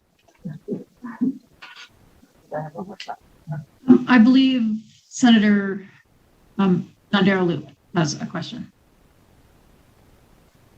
Thank you, Madam Chair. Of course, every budget, I think wince because we all think every area is so important. But what I would like you to do is please explain both the need and the benefits of replacing caseworker positions with supervisors and administrative support staff. If you could start there, please. Absolutely. Dina Schmidt for the record. I think what we did this year with this budget is we really took the time while we were building the budget to look at and identify the activities of our staff. Historically, we've used caseload to determine the staffing needs, and we forgot at that time to look at administrative activities such as the state single point of entry, which is, we call it the SPO, but it's really a requirement under the federal Part C regulations that we do those statewide activities. Regardless of the caseload, those activities are needed. So there's a team of people that have to do that no matter what the caseload is. Well, we historically didn't have that identified, so our caseload kept growing and we weren't getting the right appropriate staff. So our ratios were out of alignment. So we really took the time this budget bill to identify those administrative activities, pull them out of caseload, and then identify the caseload ratios that were appropriate. What we were seeing is we were getting one of two things, either too many staff and not enough supervisors, or too many supervisors and not enough staff. So the ratios, the staffing ratios for supervision, were getting out of alignment. So that's why you see the adjustment here is really to kind of clean it up and make sure that we had the appropriate staffing ratios to be effective. So how did the 1 to 19, how was that determined? Dina Schmidt for the record. I'll defer to Ricky Robb, our Deputy Administrator, to cover that. Good morning, Ricky Robb for the record. So we basically looked at all ratios and we looked at compliance as well as quality assurance. And so previously things have been, this caseload had been budgeted at a 1 to 25. And over that 1 to 19, we really do start to see our quality go down and our compliance become an issue. So it was really important to, one, align them with other appropriate caseload ratios, as well as ensuring that compliance, obviously, and quality being the top priority.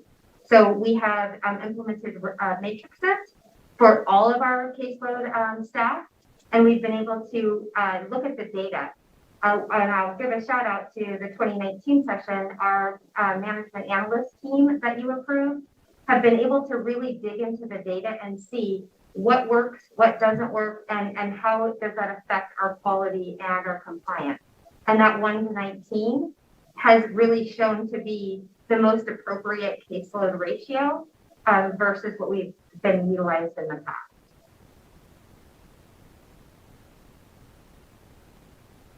Thank you.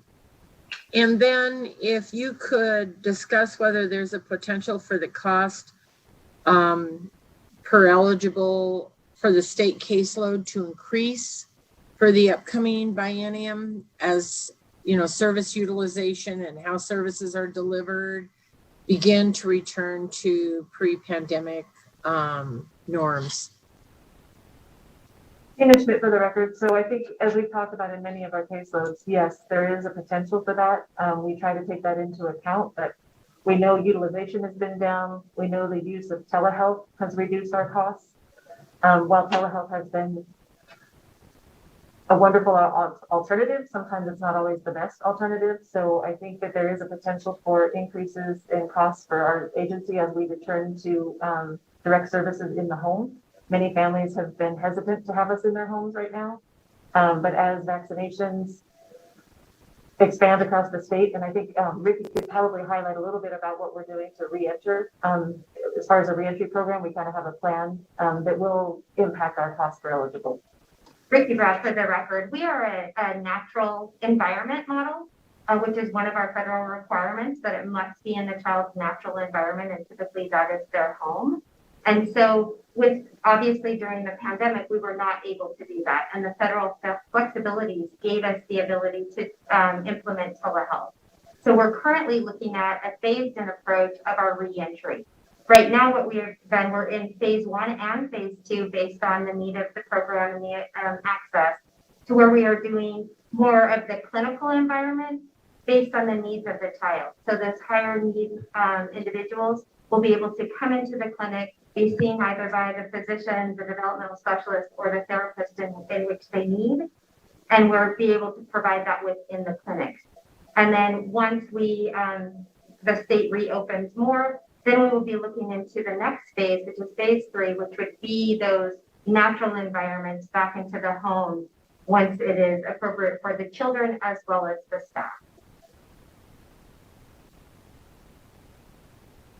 Thank you so much. So what impacts does the agency anticipate then on the government or the community provider capacity as the recommended rate reduction? Thank you for the question, Ricky Rob, for the record. At this point in time, that they have been at a 565, and the information that we have had in the past, 565 is per child per month, and that is for an active IFSP. Those have not been reviewed since prior to the ACA, which was in 2011 and 2012. And so it's really important for us to know that we are currently working directly with the Trade Association as well as all early intervention service community providers to obtain that information to what the actual impact would be. We can say there has been an increase since that 2012 executive audit, and with ACA, they've had the ability to bill both private as well as Medicaid, and to increase those revenues for them.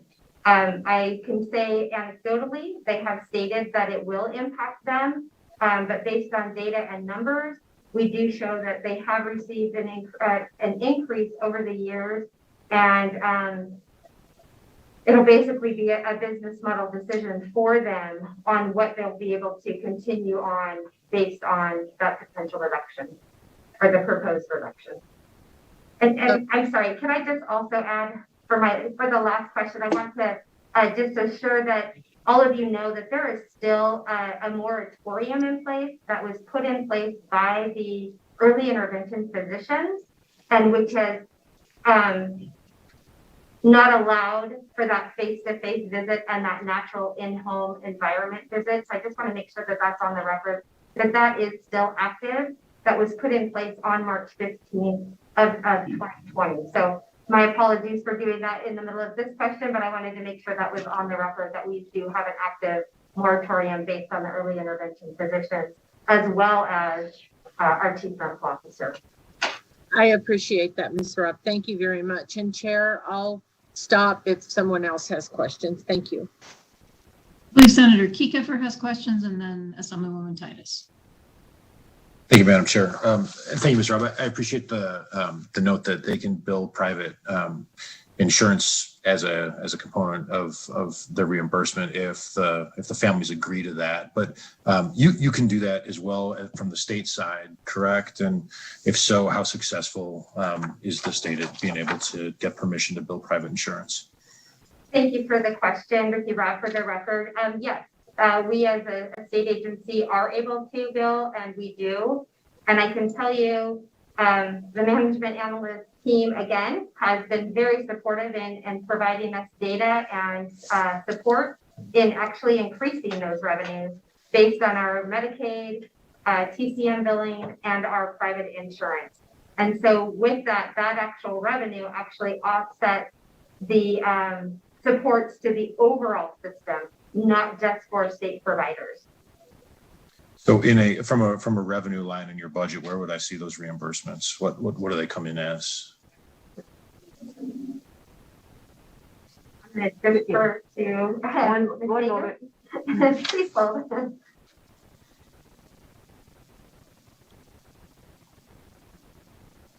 For the record, Robin Hager, we do have multiple, I think are you looking for the Medicaid?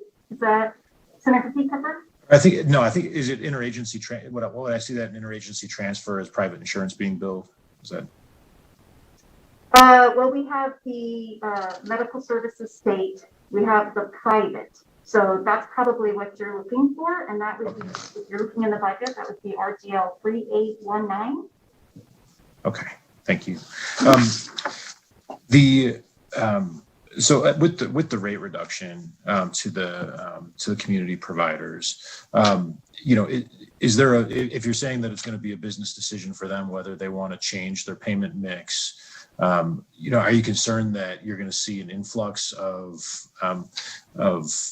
children to the state side and that you won't be staffed up appropriately, or have you anticipated some attrition from the community side into the state side of service? Thank you, Bob, for the record. Great question. So there's multiple things that we will take into account in regards to that. We've also been talking about the flexibilities in between what category 12 is our private, which is our community providers, and then Cat 14 is our state providers for the direct service piece of it. So there's multiple things that go into account with that particular question.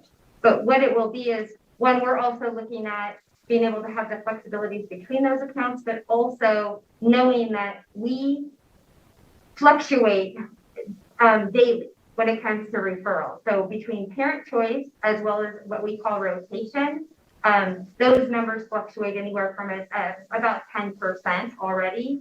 And so we do anticipate that. We actually look at it on a weekly to daily basis. And we also put out to the community providers weekly to let them know what's available. How much space can the community providers take within our authority, our budget authority, and then what we would look at on the state side. So we would monitor that very closely, just as we've been doing, and continue with that. Again, that's another one of those management analyst teams that has been a true benefit to us during this past year. Madam Chair, just more of a statement on this one, but I worry that if we reduce this rate at this level, it's going to reduce community capacity and push more people into the state side. And the compounding effect of that is that we've used this program to help bolster up community support so that these programs are available to people, not just on this program, but other programs. And if they need supports, they can go find them in the community. And I'm very concerned that this is going to have a significant impact on people's ability to access care in our community. And I think finally, one of the things that the providers have looked at is whether this budget would be an acceptable place to spend TANF funds, focusing on some medical needs of or care needs of children. And we'll see in the next budget account that you're able to use it for ATAP funding. Is there a reason that you don't think we can use TANF funds in this budget? Ricky Robb, for the record, we have evaluated that with the Division of Welfare and Supportive Services, and because early intervention is an actual medical service delivery, we're an education model, but the actual services that are provided are medical. They are excluded from utilizing in the TANF dollars. We've also received feedback from the federal as well as our deputy attorney generals, where ATAP it fits in many different pots, and we'll see that when we present that budget as well. But really, the main piece of that is that it's behavioral. It fits in many different buckets, and it only builds medical based on Nevada's determination for ABA services as a requirement. So ABA is not medical?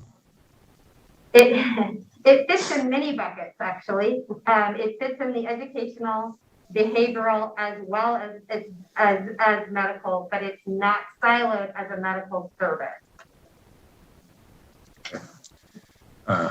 Thank you very much. Appreciate it, Ms. Rao. Thank you, Ms. Schmidt, and the whole team. Assemblywoman Titus. Thank you, Madam Chair. I want to continue on the same line of questions that Senator Keffer just did, and clarification is needed, I think. You talk about a business model and a business model reduction and how you function as a business.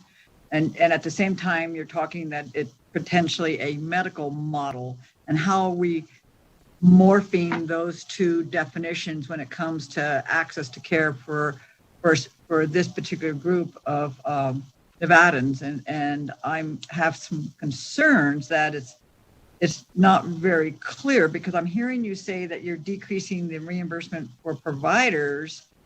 And I need some clarification on that. You have your own group. So the question is, you're talking about these caseworkers, and that you also mentioned it's mandatory no wait list.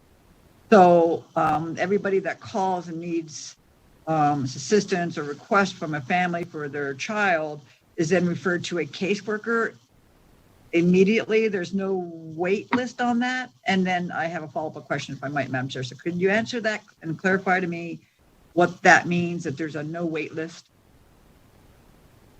Certainly, Dina Schmidt for the record. So I think a couple of things with that question is, so we're mandated to provide timely services. So there are timeframes established under the IDEA Part C regulations for each service and each step of the way. So when a family comes in and gets their assessment, there's a timeline. There's a timeline to get the first delivery of services.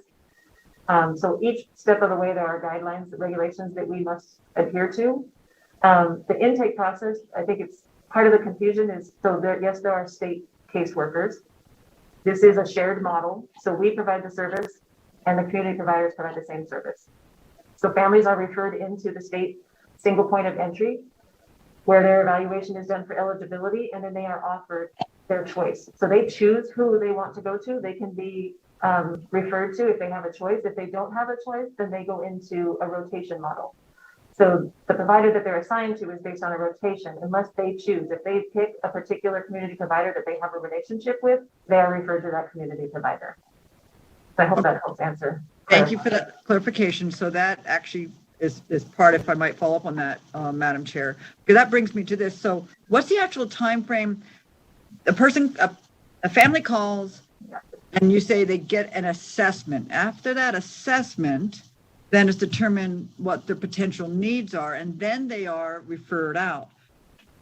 My concern is that we truly have a limited number of early behavior interventionists. We have access to community providers, very limited throughout the state. What I'm not hearing is, how long does it take to get into one of these providers? What's the average wait list? It could 2 weeks, 2 months. How long does it really take to get these children some intervention? Not just an assessment. I'm talking about care. Ricky Robb for the record. And actually there was a little bit confusion there. So when the family calls, they go into the single point of entry, the SPO, and it's not deemed at that point about the assessment. That is when they make the decision to where they would like to go. And then once that is referred to, and we have 3 days to get that referral to that community provider within that time frame.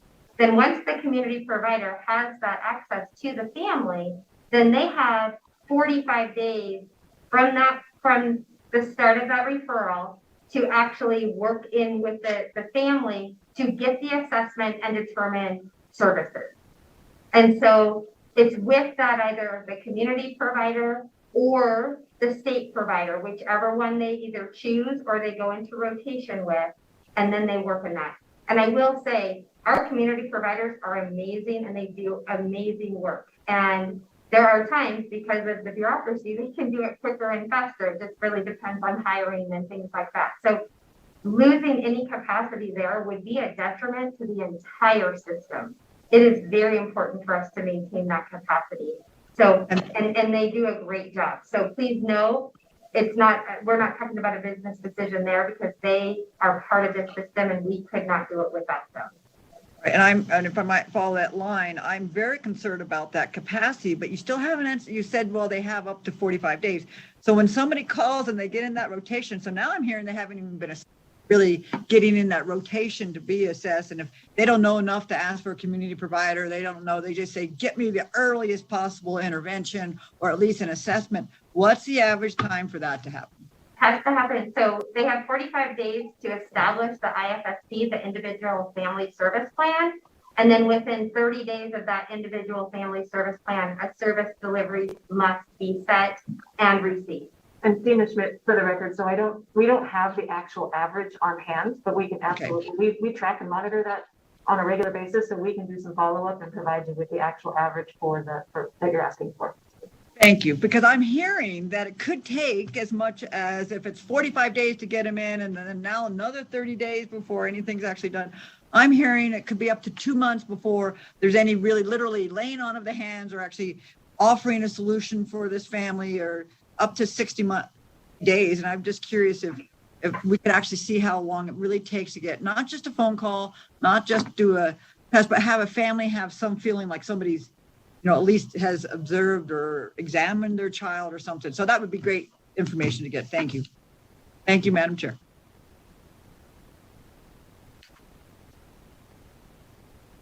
Sorry, Assemblywoman Carlton.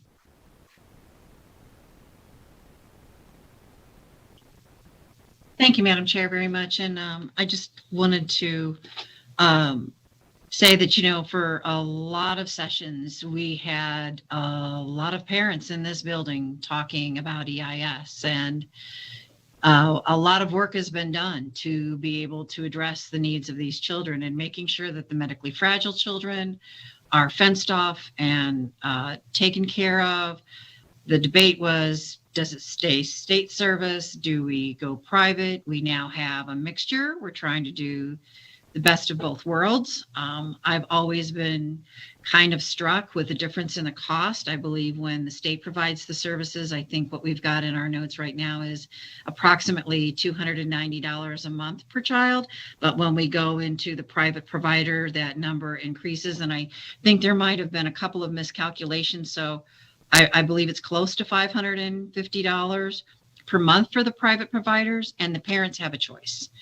So there were times when we had parents showing up saying it was 4 to 5 months before their children got services. I believe we're on the right track. We're trying to address all these children's needs, but I still do have concerns. I understand the provider's concern in a rate decrease, but when I compare the amount that we're paying those providers versus the amount that the state is doing it for, I think that's a important conversation to have, so that we're really comparing apples to apples here and what's being done. So thank you very much, Madam Chair. And if there is a change in those numbers, if the agency could put it on the record to make sure that I have the actual correct numbers in my notes. Thank you.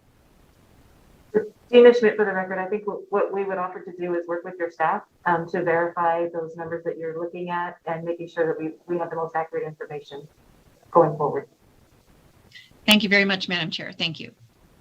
You're welcome. I do just want to make sure that we have it there on the record. That are any of the changes that we're making, particularly if there's a reduction in rate, going to affect our maintenance of effort?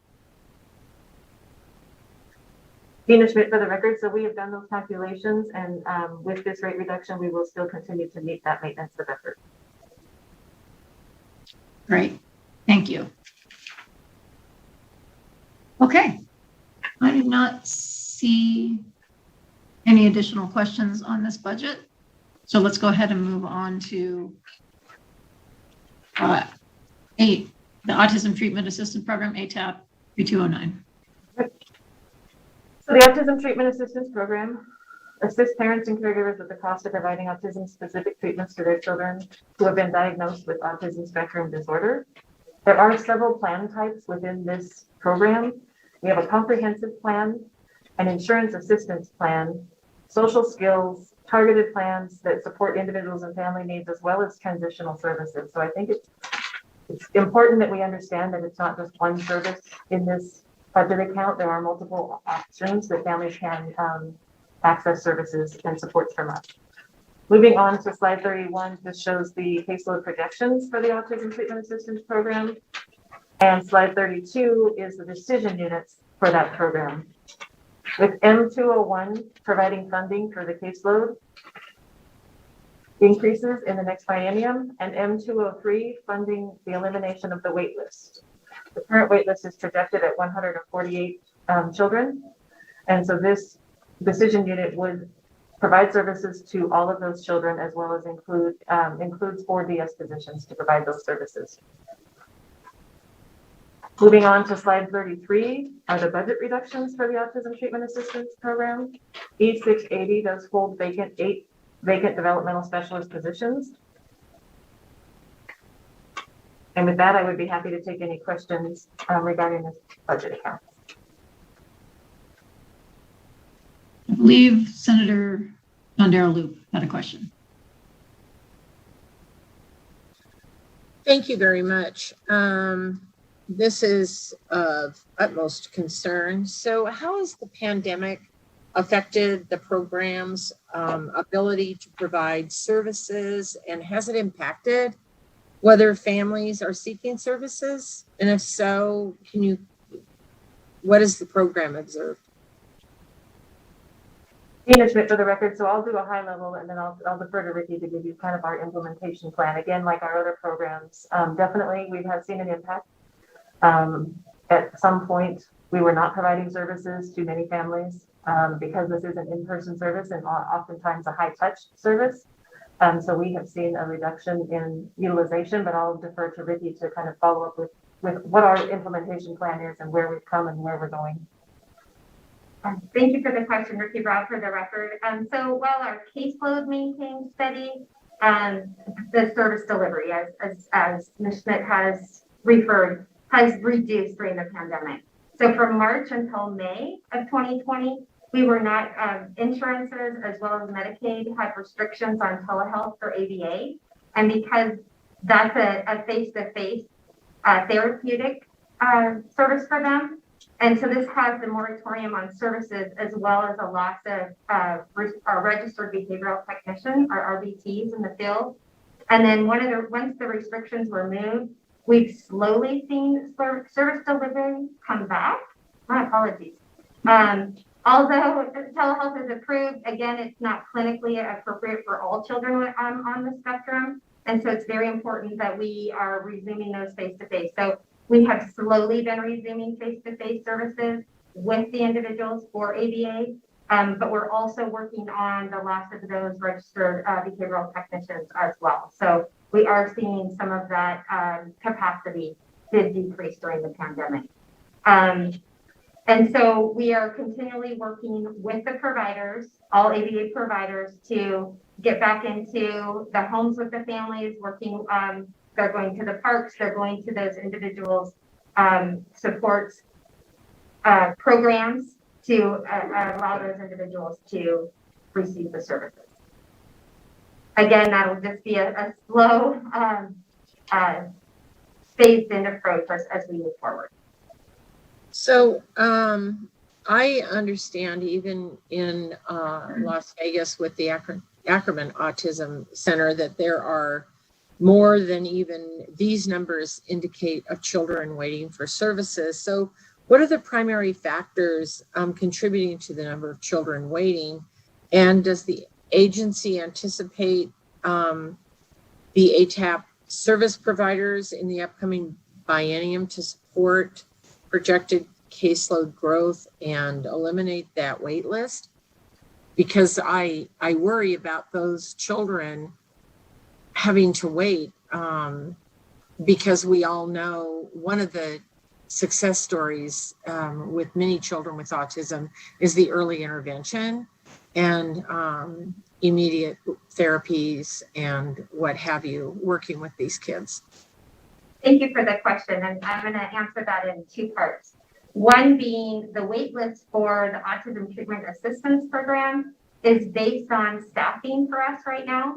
That is because we've obviously had the freezes since 2020. And so we have service delivery dollars, but we don't have the staffing to actually provide that service. So I can say that in regards to ATAP's wait list. When it comes to the Ackerman Center, that is a diagnosing wait list, and that has several factors. So that is autism for ABA, and then also with the passage in 2019, that was for fetal alcohol syndrome as well. And they're looking at that as a new best practice, but that has not actually been approved on insurance coverage. So for us, those are completely different wait lists. Again, those are, and we have a postdoc fellow that we actually fund out of our service delivery dollars that works with the Ackerman Center for diagnosing specific for autism. So when we look at the Ackerman Center, there are multiple factors that go into their wait list. And again, that's for diagnosis.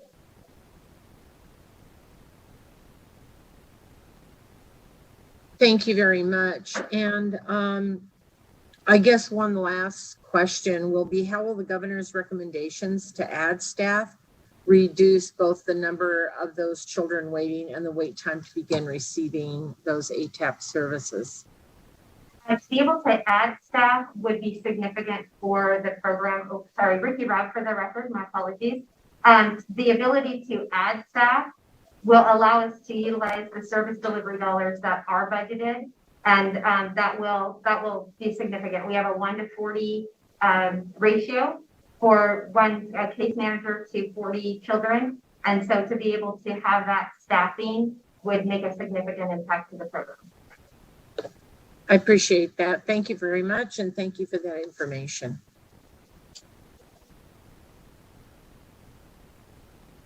You bet. I believe Assemblywoman Carlton has a question.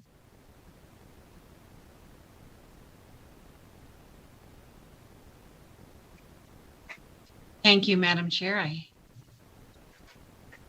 had to find my mouse buried amongst all the stuff that I have in front of me. So my question relates to the TANF discussion that we just previously had.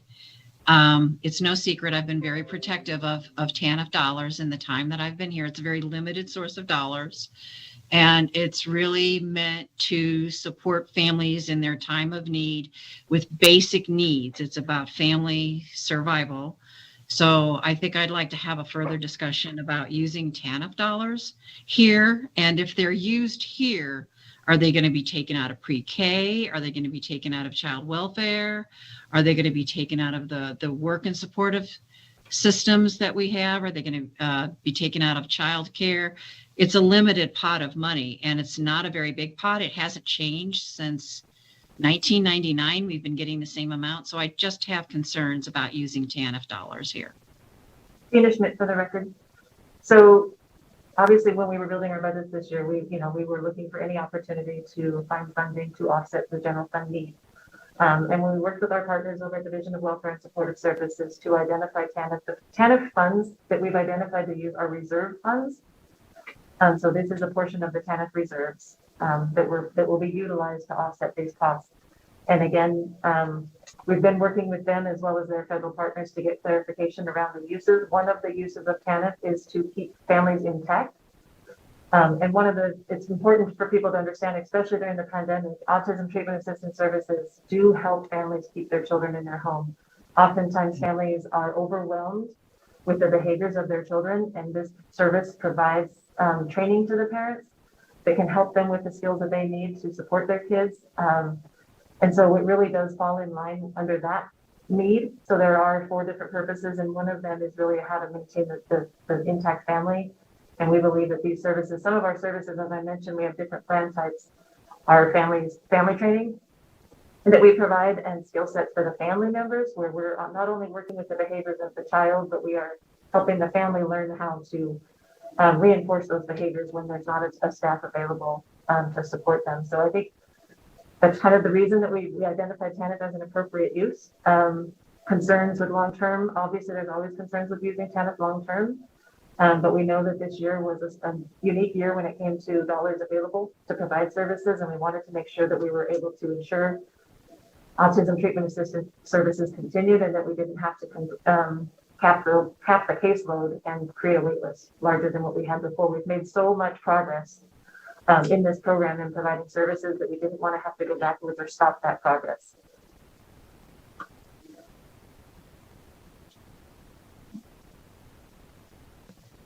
Thank you, Madam Chair, and I appreciate that. And I've watched the treatment of autism evolve over the last decade or so. There was a time when we didn't even talk about it, and there were no dollars for these children.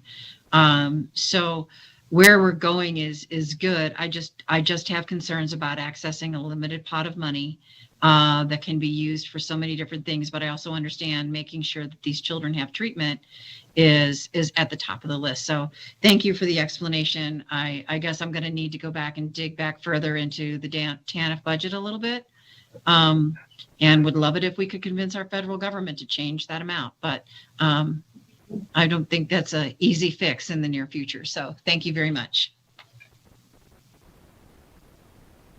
Thank you.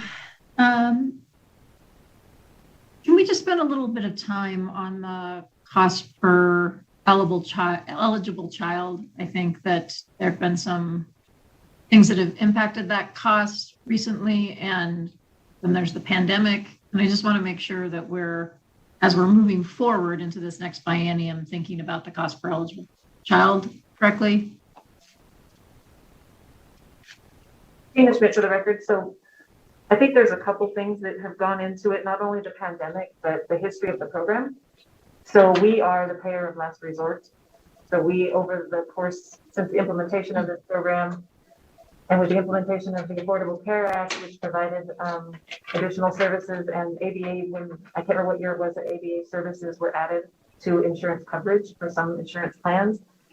So we've transitioned a lot of the costs that we had incurred as a state agency have been transitioned over to the Medicaid agency. So for example, we used to bill on behalf of all of our providers, and then they would bill us, we'd pay them, and then we would go bill Medicaid.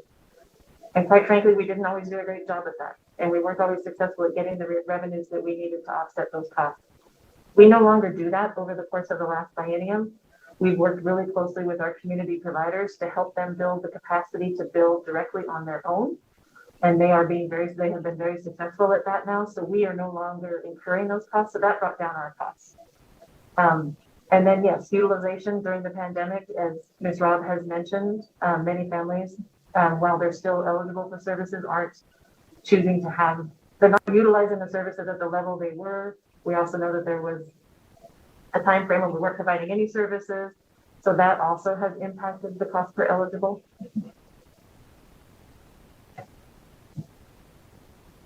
So then building off of that, lots of moving pieces, how do you project into the next biennium?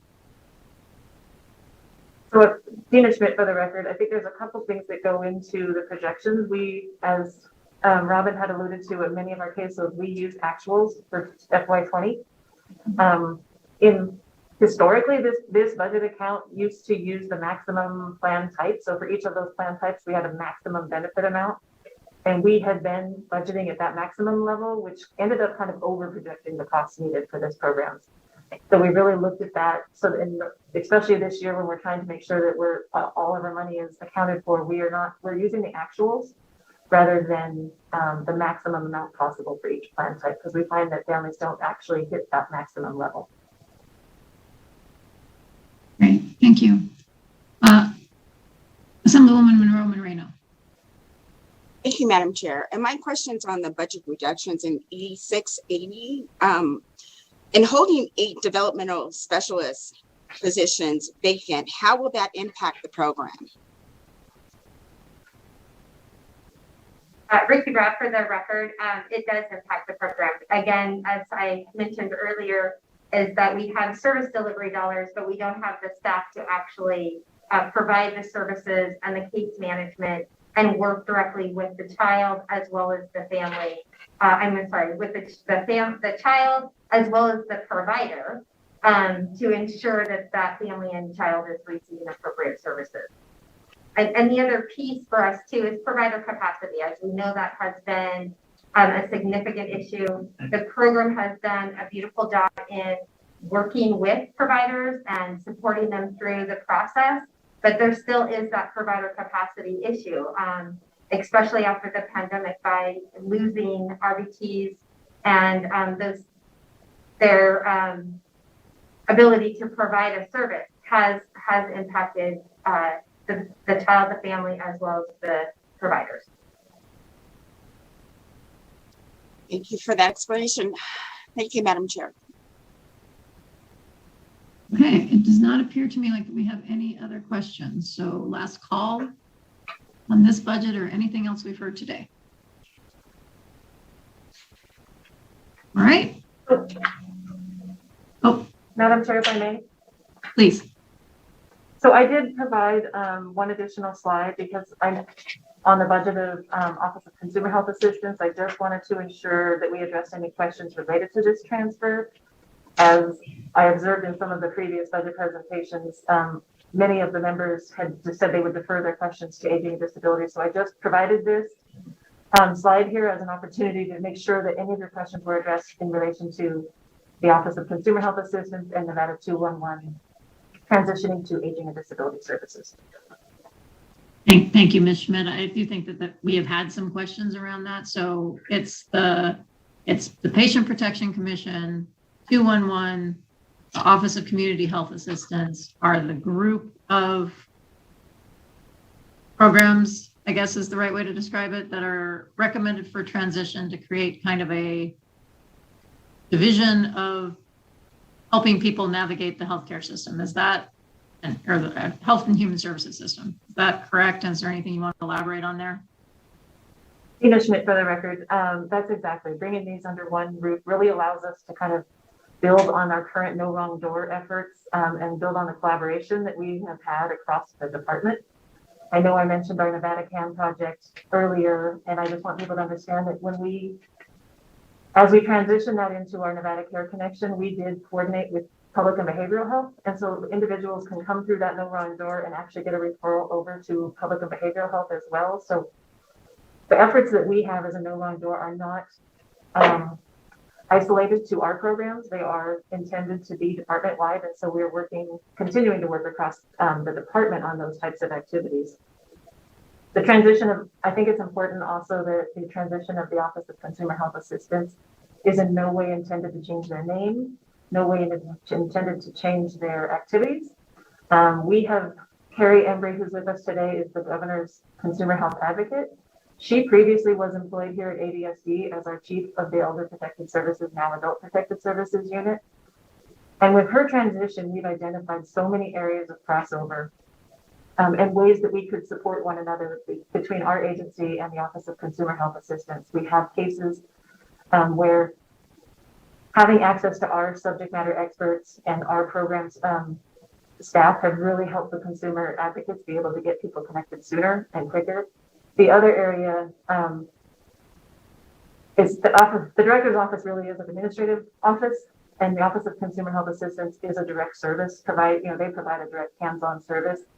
And they really don't have the resources and supports in that small office. And so by bringing them here, we really have the ability to support that team, that amazing small and mighty team with what they do, with access to national level information, technical assistance, training opportunities. We have many social workers in that unit who need CEUs, and we have that in all of those tools here to support them. So we really feel like the mesh of those units is a good fit. And it's really based on our experience. We're working with them so closely now. We just want to continue to do that. Thank you. Do any of the members have questions on that? General theme?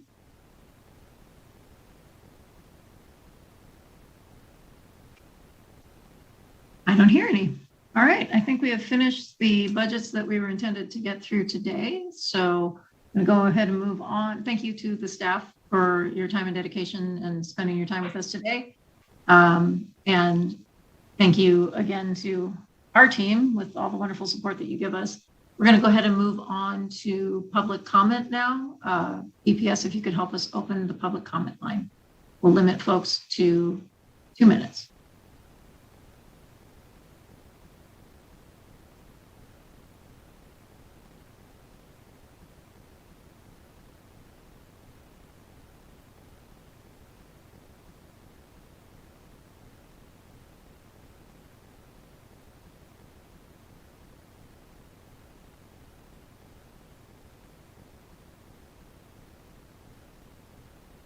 Hello, Chair. Are you ready for me to queue up the first caller? Yes, please.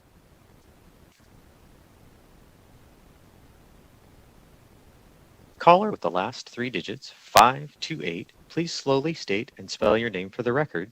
You will have 2 minutes and may begin. Yes, my name is Barry Gold, Barry, last name Gold. I'm the Director of Government Relations for AARP Nevada. And I took a lot of notes, so I'm going to start talking fast. I'd like to refer my comments to budget account 3266. These are all critical programs, all of them that help older adults and those with disabilities to continue to live independently in the community as much as they can and with dignity. You guys asked some fabulous questions, and I wanted to let you know that ADSD, when they're proposing or thinking or making these changes, they bring them to the Commission on Aging first. And the Commission on Aging, I have the pleasure of serving on that, and there's a couple of other people many of you know, Mary Liverati and Jeff Klein. And trust me, we ask very probing questions when they talk about changes that they're going to make to see exactly what the impact is going to be on the community and those families that are going to be affected by that. So thank you for also asking some of those questions. I'd like to focus on the waivers for a bit. I know that you all know what those HCBS waivers are, the frail elderly and the disability waiver. And we heard last week in the Medicaid budget about increasing the funding for slots, the number of people that can get that. And that's really important because it's good to know that we're thinking about not just funding the increase in caseload, but also the waiting list and getting rid of those waiting lists, because it's important to know that anyone who is on the waiting list who's eligible for these waiver slots is nursing home level of care. So if they don't get these waiver slots, they will go into a nursing home. And as we said before, it's more fiscally prudent and besides the right thing to do. 4 or 5 people can be taken care of in the community as opposed to one nursing home client. I mentioned last week about the waiting list that the Commission on Aging has a standing agenda item to know about those waiting lists and where we stand. And the report that I asked for said that approximately 200 people who dropped off the waiting list either died or went into nursing homes. And that's just a terrible thing for so many reasons. So if we could fund those waiting lists, we can really make a difference in what's going on. Want to talk about the long-term care ombudsman a little bit. I'm glad that you mentioned that. AARP had a really strong concern about what's going on in nursing homes and the ombudsman program. AARP sent 2 letters to the governor and to the director of Health and Human Services, Director Whitley, about early in the pandemic, about testing PPE, staffing, virtual visitation, and that was really important. And some things happened. I know that 1 million pieces of PPE got delivered by the National Guard to nursing homes and long-term care facilities. We sent a letter later about the ombudsman being able to re-enter the facility safely and to start doing plans. Some states had started doing planning for that, and we really wanted Nevada to be one of those who did that. I'd really like to thank Majority Leader Benitez Thompson, who talked about having eyes and ears in the facility. I think that quote came straight from our letter as well, saying that it's so important that they be in there. And not long after that, I was glad to see a public announcement saying that the ombudsman would be entering the facilities and seeing what was going on in there. I want to mention nursing homes for just a second. I know terrible things are happening in nursing homes, but AARP has really been collecting that information. And I'd like to also thank Senator Ratty for I'm going to say, admitting that perhaps she was one of the 345,000 AARP members that I frequently definitely mention, and she looked at the information on what was going on in long-term care facilities and the skilled nursing facilities. What I will tell you is Nevada has done much better than other states in terms of what's going on. I mean, some states, more than 40% of the total number of state deaths for COVID-19 have been in nursing homes. We're doing much better. It's more somewhere around 20-21%, depending on which week you've looked at. So that's a good thing to just kind of mention. And I just wanted to kind of talk about that a little bit. And I think we're in the right direction, looking for where we can be moving forward. I think it's important for those waiting lists. I know that Majority Floor Leader Benitez Thompson talked about having the adequate staffing to fill them, not just funding the slots. And that's really so important. And those staffing positions come from the ADSD budget. So it's important that they're hand in glove and they fit together. And the last thing I want to mention is Majority Floor Leader Benitez Thompson. In terms of the HCBS services, you really get it. You really understand how these services provide services that people really need and keep them living independently. And the only thing I might add to that is at some point in time in the future, after your legislative career, you might want to consider being a volunteer and advocating with AARP on these HCBS slots. Thank you very much for the time today. Thank you.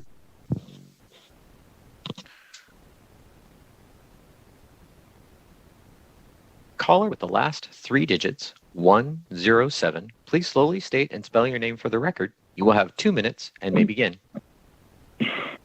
Yes, hello. My name is Kimberly Glass, KIMBERLYGLASS. I am a disabled person that lives in Reno, Nevada. I also have a disabled 4-year-old daughter. And without early intervention services, I would have been lost with a newborn baby with a rare condition of brittle bone disease, not knowing what to do, or having any resources that I could get to. They provided physical therapy and in-home services, and because I'm disabled myself and cannot drive, that was imperative for the care and development of my daughter that suffered many fractures in her first 6 months of life. We had issues with feeding as well that they helped with, and at that time, the funding was already scarce with this particular agency, and being a disabled consumer myself, I know how imperative funding is. I've also done human resources for agencies that rely on funding like this to hire their employees, and any type of budget cut when something is already horribly underfunded is detrimental. And this time it's affecting not only the disabled consumers, but children that are already born with a disadvantage in life and have capabilities. I know myself, because I was a disabled child, of thriving and living as a productive adult in society. But they need the support from their community. And I am begging you guys, please consider how important this is for children with special needs and the resources and the parents that are at a loss to help their children. They don't know, and I'm disabled myself. So even with the disability, just like my daughter's, I had no idea how to help her and how to find services that she needed. And thank goodness for early intervention, because they provided the support I needed as a lost parent, just wanting the best for my child. So I'm just really want you guys to understand, and it does take some time to get services because they're completely underfunded. I don't think a lot of this is accurate in terms of numbers, because I have friends that have children that have been waiting for services for months, and it's not just because of COVID. It's because they don't have the money and the resources they need to provide services for their consumers. There's so many of them. And when you could get paid more working at a department store versus serving your community and doing a job that's very emotionally taxing on somebody, they're not going to always opt, unless they have a passion, to take on that type of challenge of working with the disabled community. So please consider this and consider these children that just have, they're children. They have the means to be great in this community, but they need the support. And the support is barely there as it is. So I'm just begging you, please do not cut any more funding. I would have been lost without these services. Thank you. Thank you. Thank you so much for taking the time to share your information with us this morning.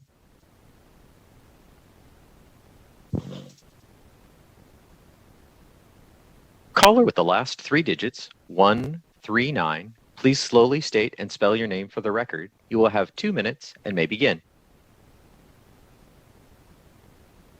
Thank you, Madam Chair and committee members. This is Misty Grimmer with the Ferraro Group, representing the Nevada Alzheimer's Association, and we just wanted to express our support for all of the work that Director Schmidt and her team do over at ADSD.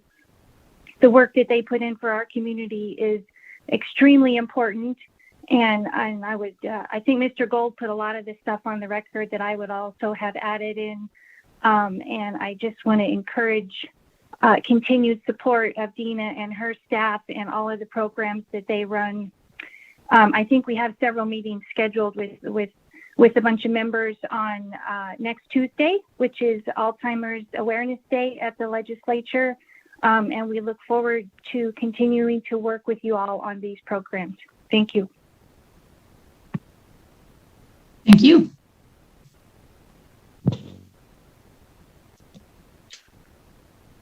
Caller with the last 3 digits, 762. Please slowly state and spell your name for the record. You will have 2 minutes and may begin.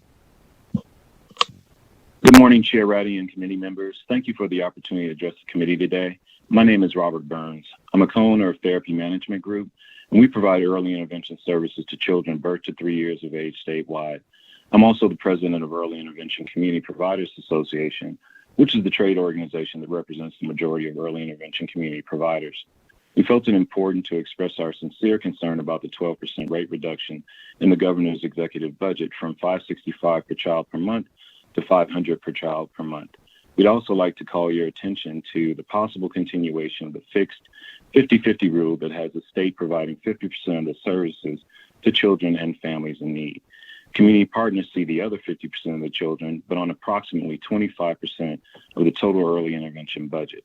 And per an executive audit, it costs community partners 30% less to provide early intervention services than it costs Nevada Early Intervention Services, which is the state CI program, to provide the same services. Some of the history that got us here: in 2005 through 2011, restrictions and legal actions were taken against the state due to high wait lists for services and noncompliance with Individuals with Disabilities Education Act. The public-private partnership service delivery model was created as a solution and resulted in elimination of the wait list and compliance with IDEA for the first time. A rate decrease of $500 per child per month would result in a de facto service delivery model change, see community partners possibly going out of business, and potentially open the state up to legal action with the return of waitlists and noncompliance with federal mandates. Some solutions in conclusion: TANF funds could be used to eliminate the cut over the biennium as the economy continues to recover, and if flexibility in the 50-50 split was increased to 60-40 or 70-30, we could ensure parent choice, the elimination of rotation holds, with both NEIS and the community partners acting in concert as a system-wide early intervention safety net. I thank you for your time and have also submitted written testimony to the committee. Thank you.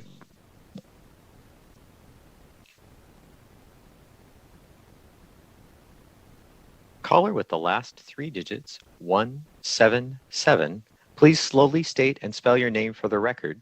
You will have 2 minutes and may begin.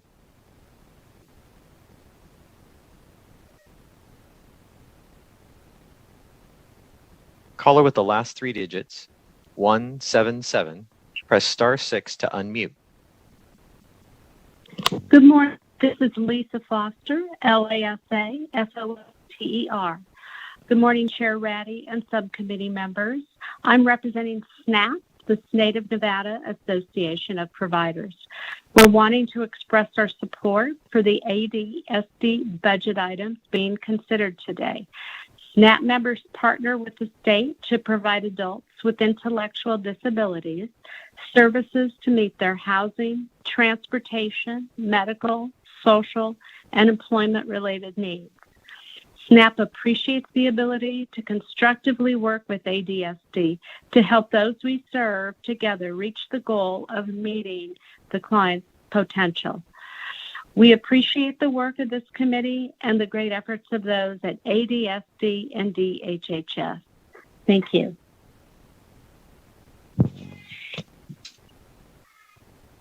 Thank you. Caller with the last 3 digits, 048, please slowly state and spell your name for the record. You will have 2 minutes and may begin.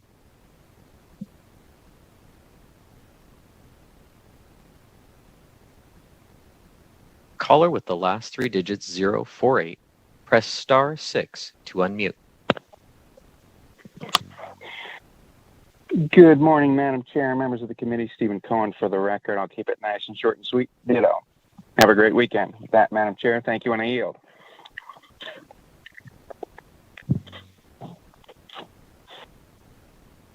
Thank you. Caller with the last 3 digits, 717, please slowly state and spell your name for the record. You will have 2 minutes and may begin. Good afternoon. I'm Connie McMullen, CONNIE, MCMULLEN.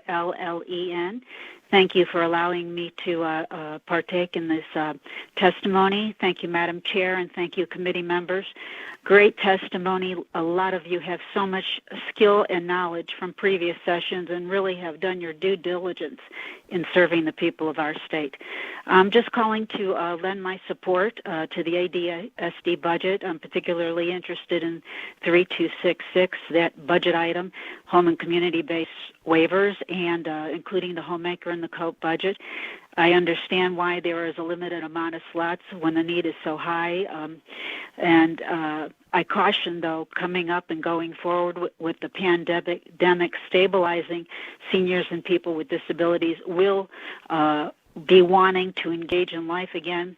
Personal care in all levels, including children, will be needed, and the caseload will restore itself, and that wait list will grow. So my concern is with the policy decisions that were made in AB3. I understand why they were made, and I understand the efforts you took to stabilize the state, and thank you very much. But the rates have been a constant problem. They are just too low, and now the reduction in services is a huge frustration for people and for the industry itself. So rather than cut, I really think that we should maybe revisit some of these services. Maybe we can make them more efficient and to better serve the people rather than just doing away with them. Nobody wants to go to a nursing home, and the capacity for the state of 57, 58, there's not that many places for people and beds anyway in a nursing home. And people would rather die in many cases, no offense to the nursing home, but they'd rather die in their home sometimes than to go there. So your ideas about the small group homes is great. My mother, when she was not acute anymore, was asked to leave a skilled nursing facility in California and did go to a small group home where she eventually died on hospice. And I just want you to know that the one-on-one was great. It was more affordable, and she got better care, and the family was allowed to be in there on an easier basis. So thank you very much for all you do for the state, and thank you for allowing me to testify on behalf of the Personal Care Association of Nevada. Thank you. Thank you.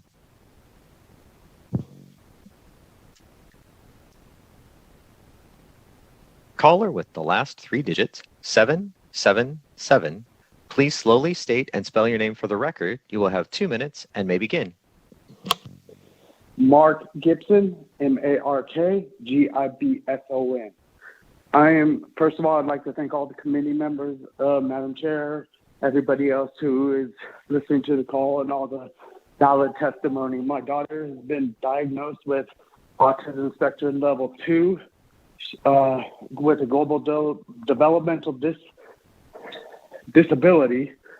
She's 2.5, which is she is currently in the Nevada Early Intervention Program. And I wanted to show my support for a non-budget cut of 3206, I believe it is, or 3208. Particularly, I'm focusing on the ATAP program, as my daughter has to have ABA, which if calculated at an average rate of 120 per hour, the account comes to being $187,500 for a non-insured person. Now, we do have insurance that will cover majority of it, but would leave a remaining balance of $37,500, which currently I'm unemployed because I had to leave my job to take care of my daughter, as the caregivers, which were non-specialized but were through a nanny agency, could not adequately give my daughter what she needs. She was referred to her NEIS through a pediatrician who hardly refers anybody to NEIS, but she's unable to speak. She's unable to adequately communicate the needs that she has to have, such as when she goes and she hands me a sippy cup if she wants something to drink. She can't say cup. She can't say mom. She can't say dad. These NEIS programs and ABAs are crucial to the development of the future of Nevada. Yes, as a certain time frame with the COVID situation, we are declined. We have had no in-home services, which as an in-home service, I understand that the cost will increase versus a virtual thing. But the virtual via Zoom does not benefit her as well, because she can't focus enough on a monitor versus direct interaction. Now, the ABA, we've been approved for 30 hours a week. 30 hours a week is tough and intensive for anybody to do anything, even for a lot of people with employment who are actually in a normal mind capacity. I have a history of being in group homes, which now designate themselves as autistic group homes. So my daughter, with these benefits, I'm worried about being able to go back into the working field to be able to help support the need, because the money I will be making will go into basically putting me a break even and not being able to provide my daughters with the consistency that they need. Now, the NEIS has been able to help us, instruct us how to get ATAP, how to get ABA, the process to go through Social Security, the Medicaid process, other resources such as Sierra Resource Corporate, bear with me, sorry, SRC, and even in Vegas and Clark County, the DRC. Now, people don't tend to use the resources like they should because they're lackly and they're not informed. They're not people with a heavy caseload. The representatives, the specialists tend to basically push on to the people who actually seek these resources and determine that. But I believe that with the current funding, or the 12% loss in these funding, will help appreciate that communication basis to the community, in which we've seen an increase in autistic children from over the years. Now, currently, if I read my numbers correctly, it's 1 out of 54 kids in the state of Nevada have autism. That's a high rate for a population that has that about 4 million people. That's a big rate. I mean, you think about it. That's like at least 1 million kids. Now, to give my child a future who's very gifted in music, these resources and this availability to be able to acquire those resources are necessary. Now, my daughter, she's currently in this room with me as I speak to you. And all I keep on doing is flipping her, trying to communicate to her. And these are relevant because the ABA will provide the direction, the consistency that I can't because I have other children to assist and help grow. Now, I do really want you to take it, hope you guys take in consideration, it's not just my daughter. It's not just the disabled woman, a woman with a disability that you just heard. These are challenges that face day-to-day children in the future of Nevada. To catch up the future, we have to focus on the present. The present states that with the loss reduction, we hurt our community. We hurt the long-term process because then we have to recuperate those funds to be able to assist them in the future. Why not assist it now versus later?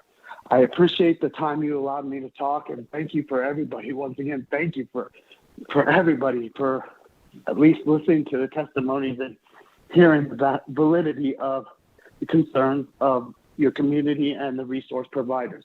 Thank you very much. Thank you for making time to be with us this morning and sharing your information.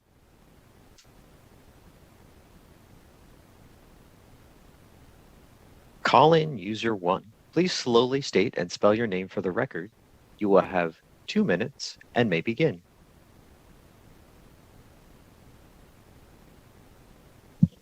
Good morning, committee members and Chair. This is Deacon Tom Roberts, President and CEO of Catholic Charities of Southern Nevada. Thank you for allowing me to visit with you this morning for a few minutes. First, let me thank the committee for the support for Nevada seniors for so many years, especially Assemblywoman Carlton, who's been an advocate for those that we serve. Thank you for the opportunity to support the great work of ADSD and Dina Schmidt and her team. I specifically referenced the budget 3266.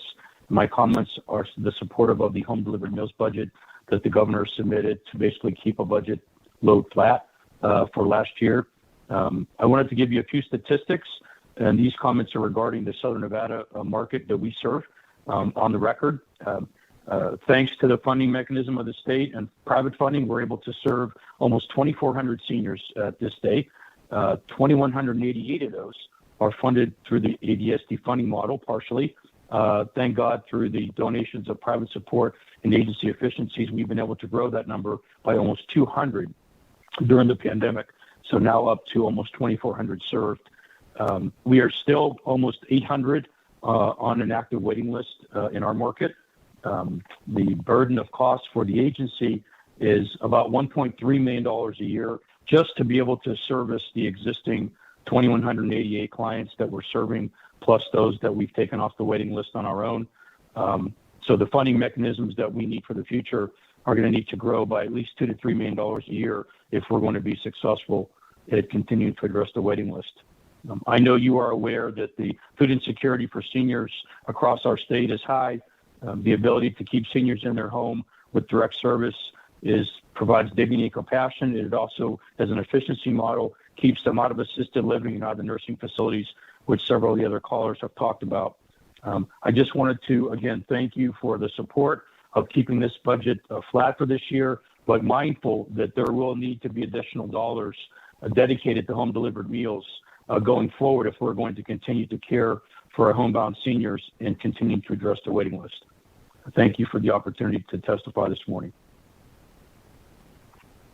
Thank you. Caller with the last 3 digits, 722. Please slowly state and spell your name for the record. You will have 2 minutes and may begin.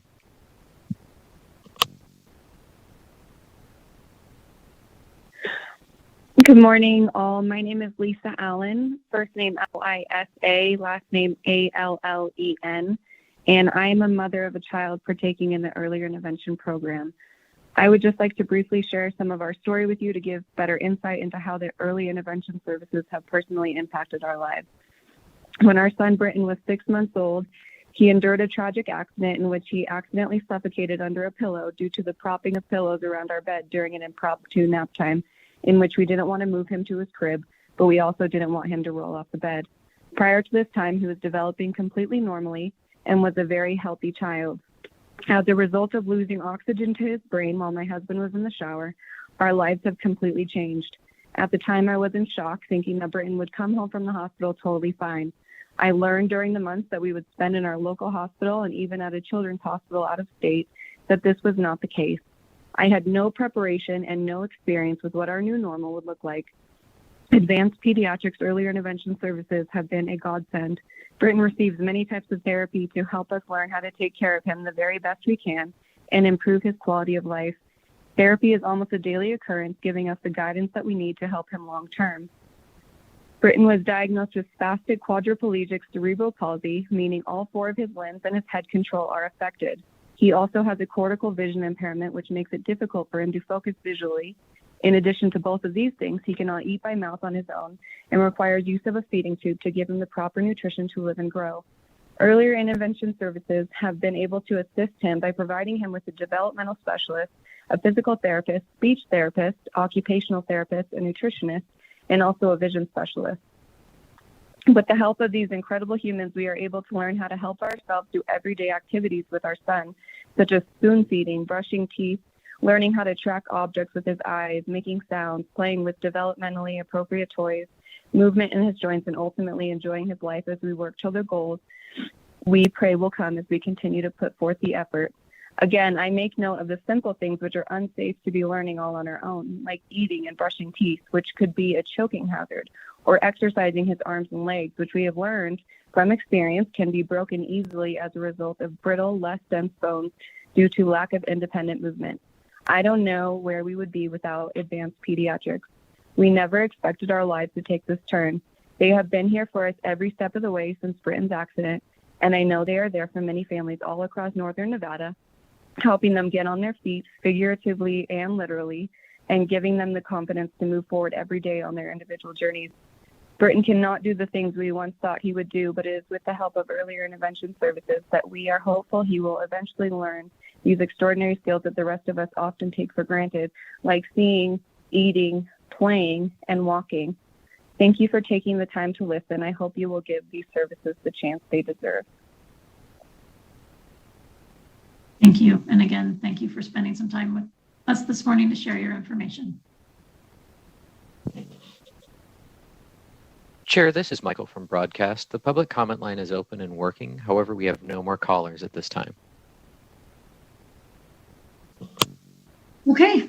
Well, again, my gratitude to everybody on this committee and the team at Aging and Disability Services for your time today. I did just want to take a moment. I know we hit a significant milestone with 5,000 deaths from COVID earlier this week. And I appreciate Barry Gold reminding us that there was some really good work done in the state of Nevada to make sure that the mortality rate in our care facilities was lower than the national average. And while maybe it's a cold blessing knowing that we have lost so many, we could have lost so many more. So I think that was work on the level staff at the state level, but also the folks in those facilities who were knee deep on the front lines in very challenging situations. So I just want to thank everybody who leaned in to make sure that Nevada had some better outcomes than what we might have had otherwise. So with that, I will adjourn and look forward to seeing you all next week. Thank you.